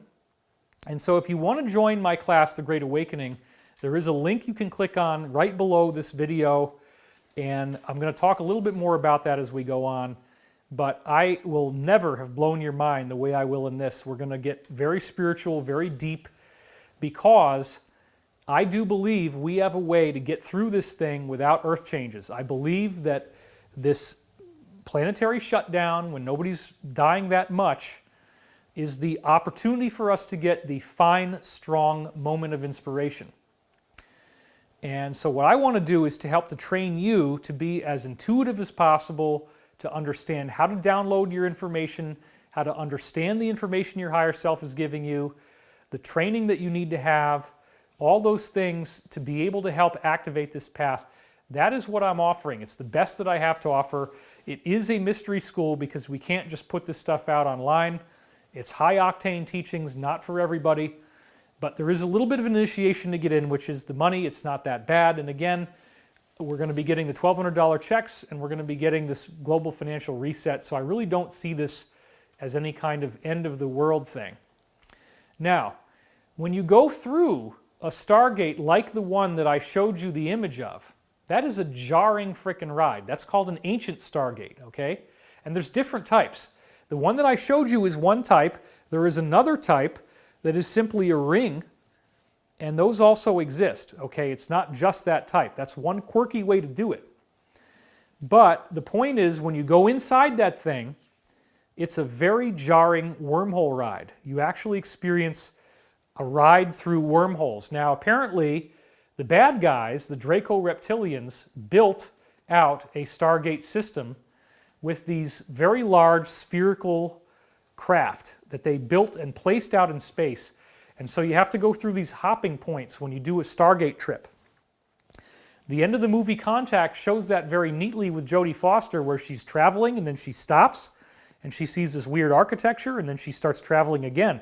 That is apparently how it works. So when you come out the other side of that, if you're not an advanced meditator, which most of us here on Earth are not, you will actually most likely have permanent psychological damage. So the trip itself creates this spiritual activation that a lot of times can make people go crazy if you're not trained for it. The modern Stargate system, though, the ones that they use in the secret space program, that's just an instantaneous trip. You don't have the wormhole ride, you don't go crazy, you just go from point A to point B, boom, and you're done. That's a lot safer and it's a lot more sane. So if you wanted to try the ancient Stargate system like the one I showed you, you could, but it's definitely not recommended. We have much better technology than that now. And hopefully soon after we get through this, we're going to have the full disclosure where we're actually going to get the access to this type of technology, anti-gravity free energy. Look at how much the Earth is recovering, right? You got dolphins swimming in through the canals of Venice, Italy. Here in LA, I'm hearing all these extra birds now. Wildlife is coming in. And we now have an opportunity to see what happens when the stranglehold that we have on the Earth with the Industrial Revolution the way it is now is removed. Does that mean I want to deindustrialize the planet? No. We need to transition into a healthy society. One of the things that I've been working on for a long time now is the use of this garbage technology. My wife and I both saw it, okay? $3 million a unit, and it processes 1,000 metric tons a day of municipal solid waste. You can literally run through all the garbage that comes out of somebody's household through these machines, and the only thing that they produce on the other end is water and a fuel that we can use to fuel our machines as we're transitioning over to free energy, okay? We can literally solve the garbage crisis. This is real. I know the guys who are doing it. I've been to their lab. I've put my hands on their machine. I've crunched the numbers, and for the price of the bailouts that we're doing, we could also bail ourselves out of the garbage crisis, meaning we have no net garbage output. We are at a zero output. All stuff becomes recyclable. You don't need to throw different recycle bin anymore unless we want to recycle certain materials. You can throw them all in the garbage. You throw them in this thing, and you get water and fuel out. And without as much investment as you think, we could transfer everybody over to this, and then the system pays for itself within 3 years just because of the fuel it's generating.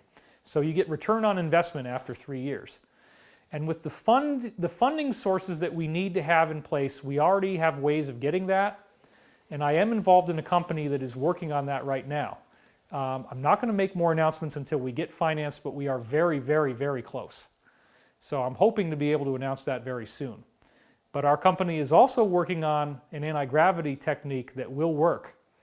And our ultimate goal is that when we get principal financing, we'll have a working prototype in 1 year, and then we'll have operational, widespread hover cars available for you to buy at an affordable price within 4 years. You can have it in your garage. You don't need to pollute the planet, and you can travel where you need to go with a hover car.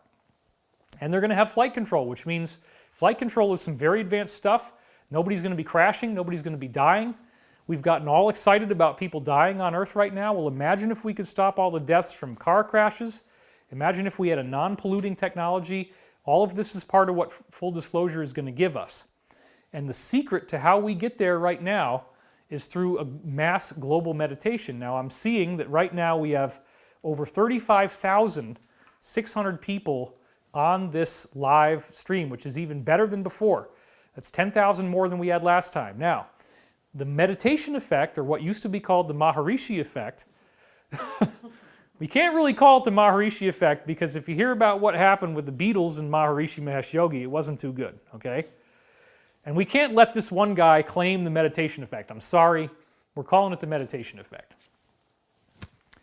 Anyway, I still give him credit for doing this. 7,000 people, Maharishi Mahesh Yogi was getting these transcendental meditation gatherings together. 7,000 people got together, they meditated under one roof, and there was a 72% reduction in crime, fatalities, war, terrorism around the world off of 7,000 people. Now think about it, we have 35,000. That's 500% more than what caused a 72% reduction. So our last meditation had a stunning effect. Check this out, folks. This is really true. This is what we did. This is the electromagnetic behavior of the Earth in its Schumann resonance. And what you're seeing here, look at the date, it says 22/03/2020. That was March 22nd, which is when we did the meditation. And then at the bottom axis there, okay, so first of all, on the y-axis going from the top down, you have the Schumann frequency. So as you can see, there are harmonics of this frequency. The main one, if you look on the far left there, that's your base rate of the Schumann resonance of 7.8 hertz. We know that. It's very normally there.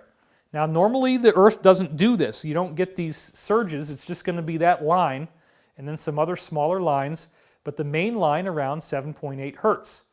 We'll check out what happened as we do our meditation, folks. You see all that white? You see the Earth's Schumann resonance literally going into overdrive, that between the hours of 18, 19, 20, and 21 there, and even a little bit farther, that we have the Schumann resonance going white hot and shooting up to like 40, and even the white area is up at like 30. That is, I think, and I don't want to brag because we don't really know, okay, but I think that might be the most spectacular Schumann resonance performance that any global meditation has ever had. And now we have 10,000 more than we did last time. So that makes it even better. So I don't know about you, but I'm ready to create that fine, strong moment of inspiration to help spring-load our ascension. So let me get a chair, and we can do this. And yes, Elizabeth, if you want to do crystal bowls, we can set it up in this shot right here. And so I'd like you to get both feet flat on the floor. Take a nice deep breath. I'm going to get where the focal length is right, because it's very precise stuff here, or else I'm going to look all blurry. Get a drink of water. So just start to take some nice deep breaths now. And Elizabeth is going to play some singing bowls for you. I guess you're not really in the shot there. Where would you have to be? You could be over here, though. You could kind of be back here, and then people would see you. You want to be seen. Or maybe you don't want to be seen.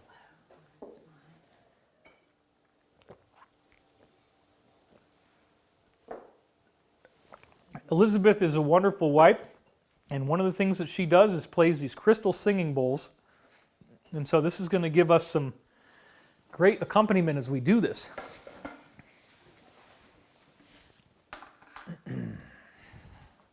This stuff really works, okay? You don't have to believe it, but if you try it, you might be surprised, because look at what we did last time. We'll get that graph. We'll see what we can do here. Let's see if we can spike the grid once again. All right.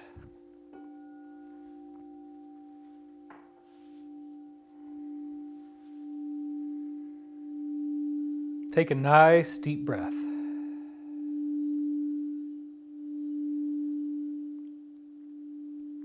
And just let it go.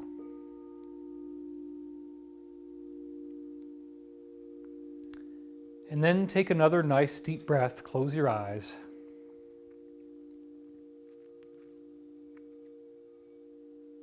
And let it go.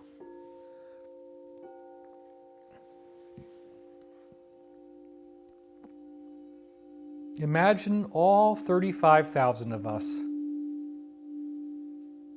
becoming more and more relaxed, together, as a group.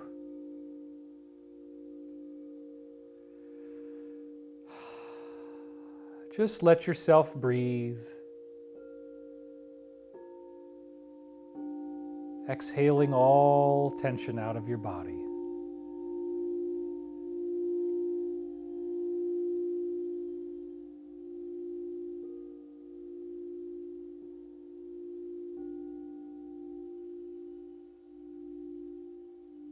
No matter what you do, your eyes are heavier and heavier. Your body is heavier and heavier. But you're just so peaceful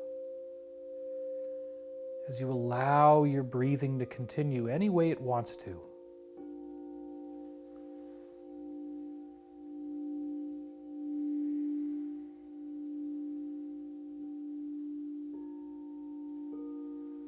Notice how peaceful your mind is getting. Notice the clarity,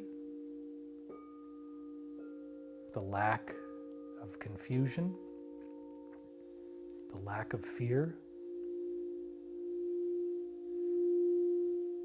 Isn't that nice? To just be yourself and become so relaxed. Every area of tension or stress in your body is fully relaxing. Almost as if you are being surrounded with white light. And the white light is pure love.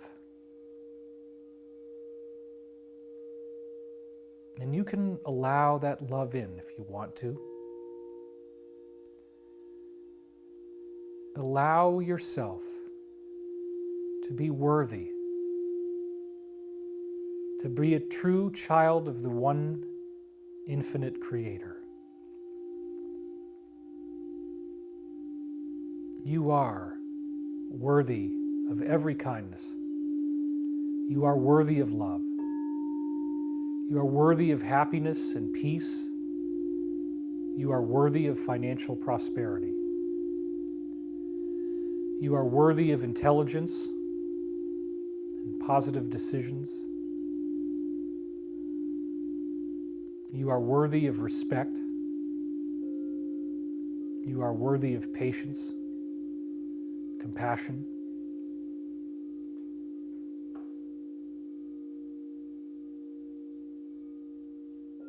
And you are so deeply relaxed.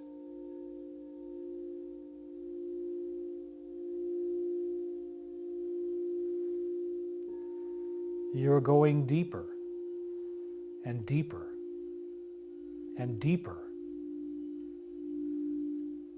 into a state of pure relaxation.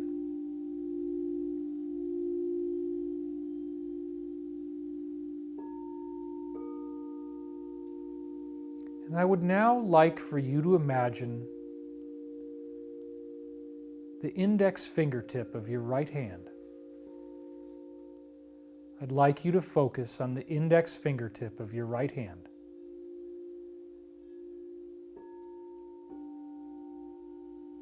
And I'm going to ask you to lift that finger, not yet, because you're so relaxed. But I'd like you to think about that finger, and I'd like you to think about how hard it is to lift that finger. The enormous weight that is on your right index finger, how hard it is to raise that finger, how difficult it is to raise that finger. And I want you to try to raise that finger now, very slowly. Crank it up, crank up your finger, crank it up slowly, slowly. It's very difficult to raise your finger. Crank it up a little bit more, and let it go. As you let your finger drop, I want you to imagine that you are plunging into a beautiful, deep, blue ocean of pure peace. You splash in and you go deeper and deeper and deeper. Your index finger can be used as an anchor for you. And you can find that as your finger drops, you feel the water splash. You feel yourself splash into the water. Now I'd like you to raise that finger again, raise it up, feel the difficulty, all the tension, all the strain. Raise that finger, get it up there, raise it, and let it go. And be in the water. And as you drop that finger and you go into the water, you are becoming ever more perfectly and deeply relaxed. And you are deep in the blue, deep in the water. Such peace, And now, one last time, crank up that finger slowly, raise it up, all the judgment, all the anger, all the fear, the resentment, the repression. Raise that finger up, raise it, crank it up higher, higher, higher, and let it go. And become ever more deeply relaxed.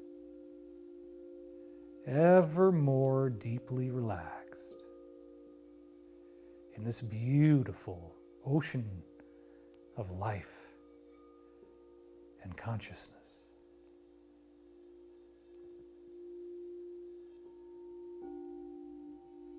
And you start to notice that you are one with the water,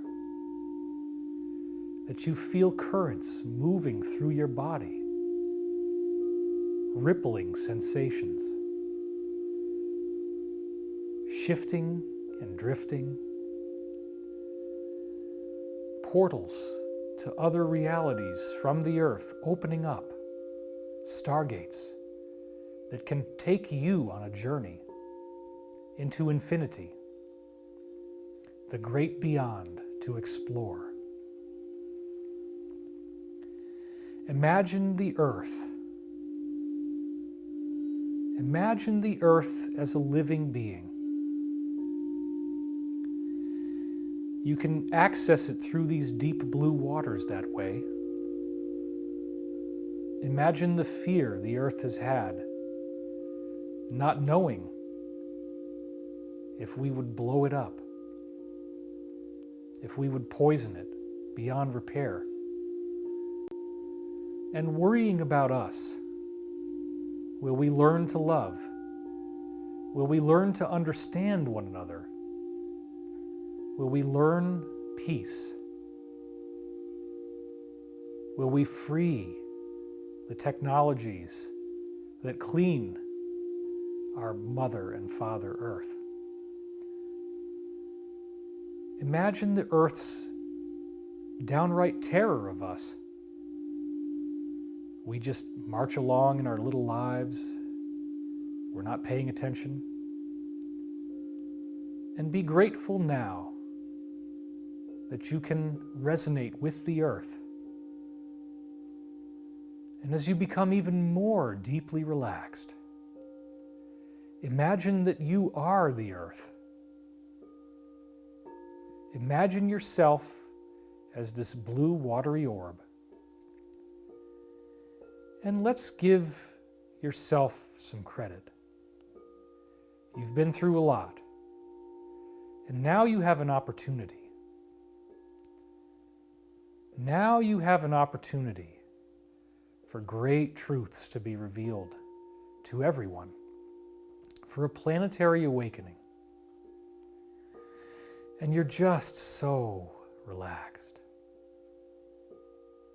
As you embrace yourself as the earth, sending love to your oceans, sending love to your land, sending love to your skies, imagining clean alternative technology so we never have to go back to the way it was.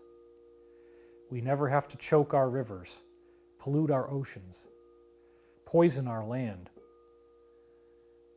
spray our skies. We can eat healthily the right combinations of foods so that we live in symbiosis and all is well.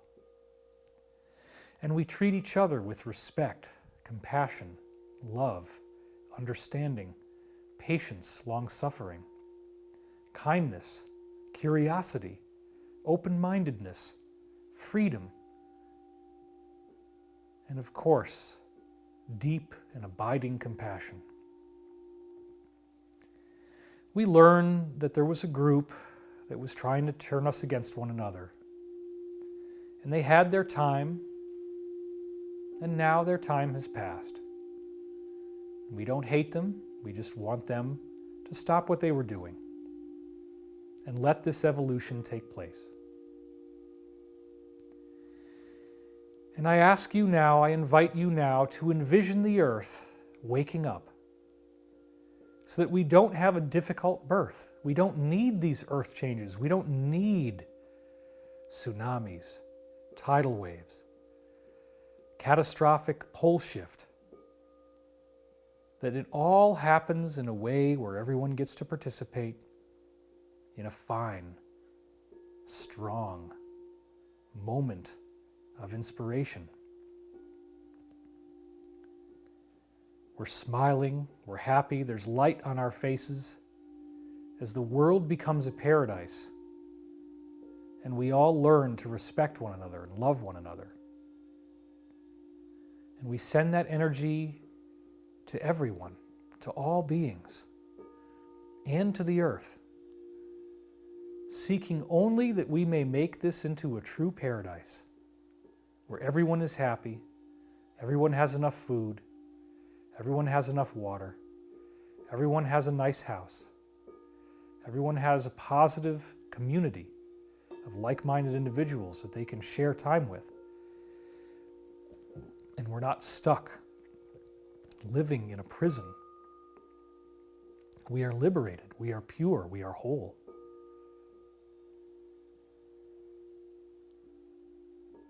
Let yourself breathe deeply. Breathe in this light of ascension. Breathe in this vision of that single, fine, strong moment of inspiration where we glide through this process without the need for turbulence, telling us we have to be more loving. We get the lesson now. We understand. And we don't need the earth changes. We just don't. For you love the earth so much. You're sending love to the earth. You love this being. You want it to be healthy. You want it to be safe. You will do your part to keep the earth safe, because that is yourself. You will keep other people safe because they are yourself. Uplift, support, encourage, intertwine, and live the promise of the golden age, where we treat each other with much more compassion and much greater love. Take this energy and imagine all coronavirus being rewritten to be a benign and not dangerous substance.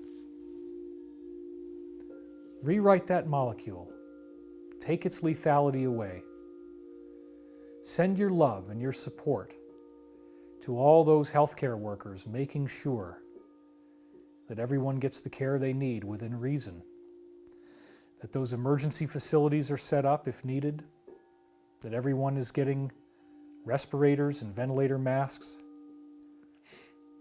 that everyone has the supplies they need. Bless our militaries as they provide the care that is necessary, the supplies, the logistics.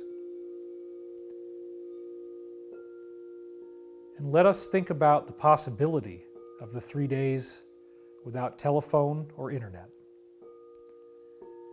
Surround these soldiers with love and support as they do this most dangerous of all missions, to attempt to arrest all of the worst offenders that have been destroying this beautiful planet in 3 days. Those who have not already surrendered and made deals, that is.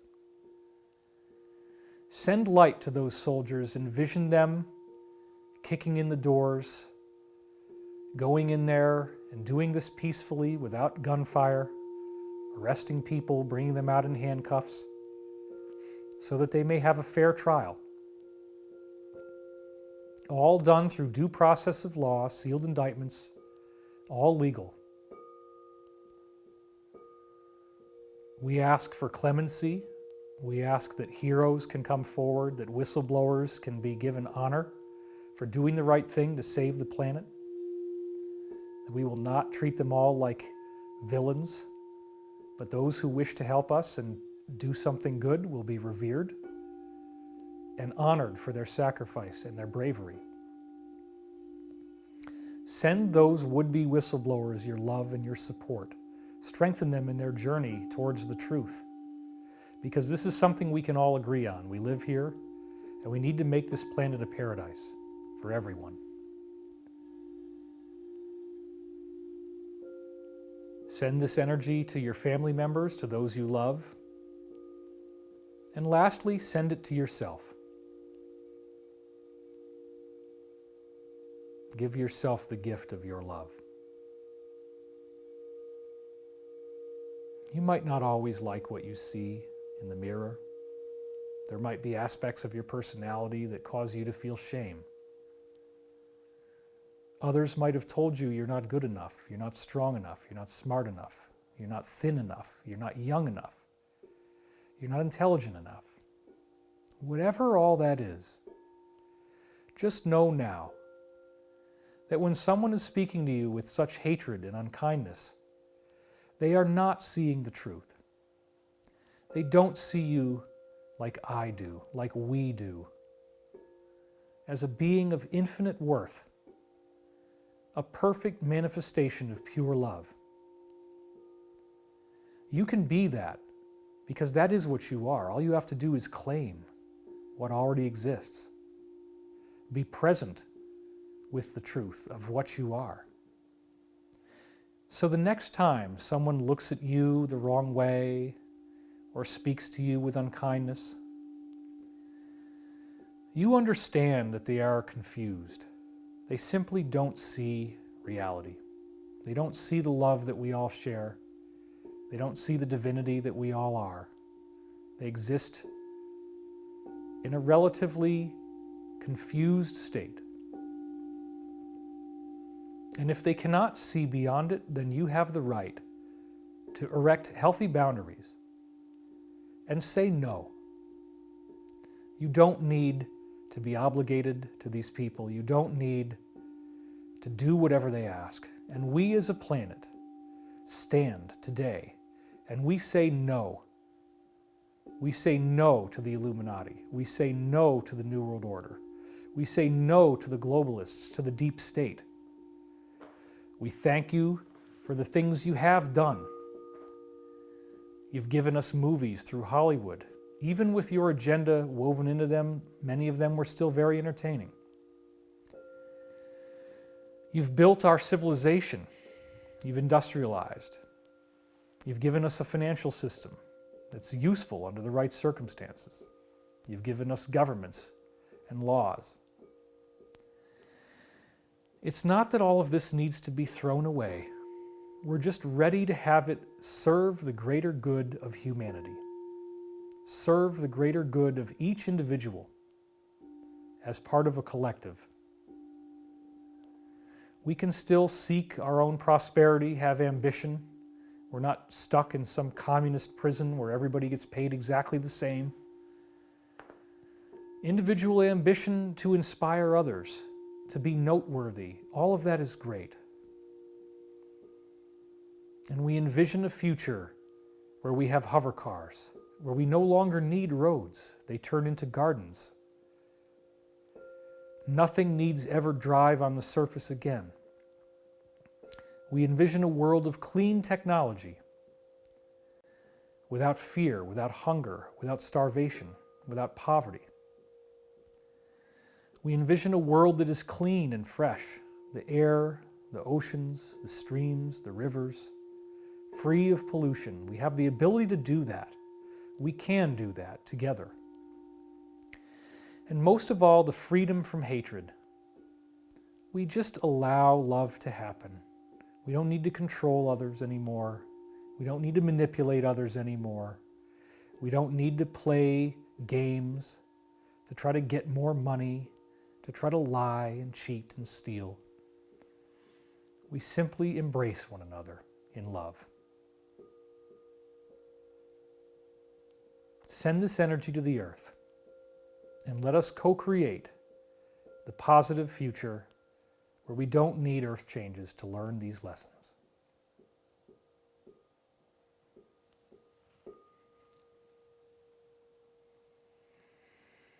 And so it is. And now I'd like you to slowly come back to the room. Wiggle your fingers, wiggle your toes. Open your eyes. Well, that was fun. I guess I went 2 hours and 20 minutes or something. So thankfully, not the end of the world. Or what? Let's see, 4 to 5, 5 to 6, 6 to, I guess it's 3 hours and something. But whatever, okay. It was long, but we got time. So last thing I'd like to do, now that we've done that meditation, is again tell you, when the phone goes down, don't freak out. It's all going to be good. I would ask you to keep praying for the Alliance. Keep praying for our brave soldiers. Let me go back to the tight shot here. I'd ask you to keep praying for these brave heroes who are doing this for us now. This is a very, very important mission. You can help them quite a bit that way, and not freaking out when the internet goes down, the phone goes down. It's temporary, and my gosh, we are so close. Can you feel the excitement? I know I can. Last, before we go, I'd like to again describe to you this Great Awakening course that we're doing. This is a very significant, important thing that we need you to have do for us. It is a way to help us with critically needed funds, and it also, more importantly, is a master class teaching you how to access the intelligent infinity, the beings that can help you, so that you get the most precise information for how you can best help the planet and be that agent of change, that one particle of sand that can rearrange the whole system into a higher level of order. This is what I feel to be the most high-octane teachings I can give you, the best stuff. We have an amazing sequence in there about the Great Pyramid and how impossible its construction is, and I go into the Great Pyramid timeline. You're going to see 9/11 in the Great Pyramid timeline. I'm going to show you how this works. The 2008 economic collapse. The Edward Snowden revelations of 2013 appear to be in there. And we have an exact time window of what is going to happen in our future. The ascension prophecies are in the Great Pyramid as well. The pyramid timeline I've known about since my work started in 1995, but I've never dared to try to really get into it before. I did it in this book. We're going to do it in this class. It will blow you away when you see how precise this timeline is, that it has Christian elements to it as well. It's very interesting. The pyramid does appear to be a Christian monument that got hijacked by the negative. We'll talk all about that. We're going to talk about how to access and use your dreams, how to understand the language of your dreams. This is very important because if you can remember your dreams, you're getting a firewalled message from your higher self. We're going to talk about some stunning correlations between what happened to Corey Goode, what's in the Law of One, and other sources that I'm bringing in. We have a whole tasting menu of what can happen with Ascension, some very, very intriguing insights into the role of the planetary transfer process, how people go from planet to planet, how that happens, the history that's given in the Law of One. This is a truly massive download. I'm going to be giving you prophecy information that I already had that's come true, the prophecies that have yet to come true. It is really what I feel to be the best that I have to offer. We're going to be talking more about it, and there is a website. So if you click down here, the bottom of the screen, there's a link there. You can go to that website. We have an intro video that's free that you can watch. All you have to do is give us your email address. You don't have to pay for anything to watch that video, and I'll give you more information about it. But it's something that I think will really help you out, and it helps us as well. But again, I'm not just here to sell a class, although it's very helpful if you do that. I will continue to be doing videos like this. I will continue to be trying to provide as much leadership and strength as I can as we're going through this process. This is unprecedented, but I hope that now I have helped to greatly allay your fears. I want to thank you for watching, and my wife Elizabeth also thanks you. Did you want to say anything real quick? You can kind of talk into my crazy scratchy microphone here. Hello, everybody. Thank you for watching, and we hope you enjoyed the meditation. Let's go into this camera here. Hope you could hear the crystal bowls a little bit as I was on the floor there. Yeah, you did a good And, job.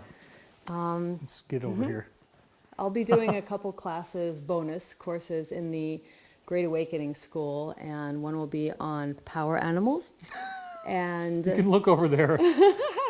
one will be on sacred boundaries, and then also on protection ceremonies. So bringing some of the work that I do in my Priestess Path courses into this as a bonus. Yeah, and a lot of people had asked last time, let's go back. Yeah, a lot of people had asked last time for more of Elizabeth, So in this case, you are going to get both of us. And she's got some really great material. And this is not, by the way, going to cut in with the time that I did last time. She's got her own bonus slots, and I'm still going to be Mr. 4 hours at a shot every Sunday. So, well, it might not be 4 hours every time, but it'll be long because I like to talk. Anyway, we both thank you for sharing this meditation with us. Let's hope it does the job. And let's look forward to the 3 days without phone or internet, because this is, believe it or not, a very good thing. And this is David and Elizabeth Wilcock. We thank you, and we'll see you next time.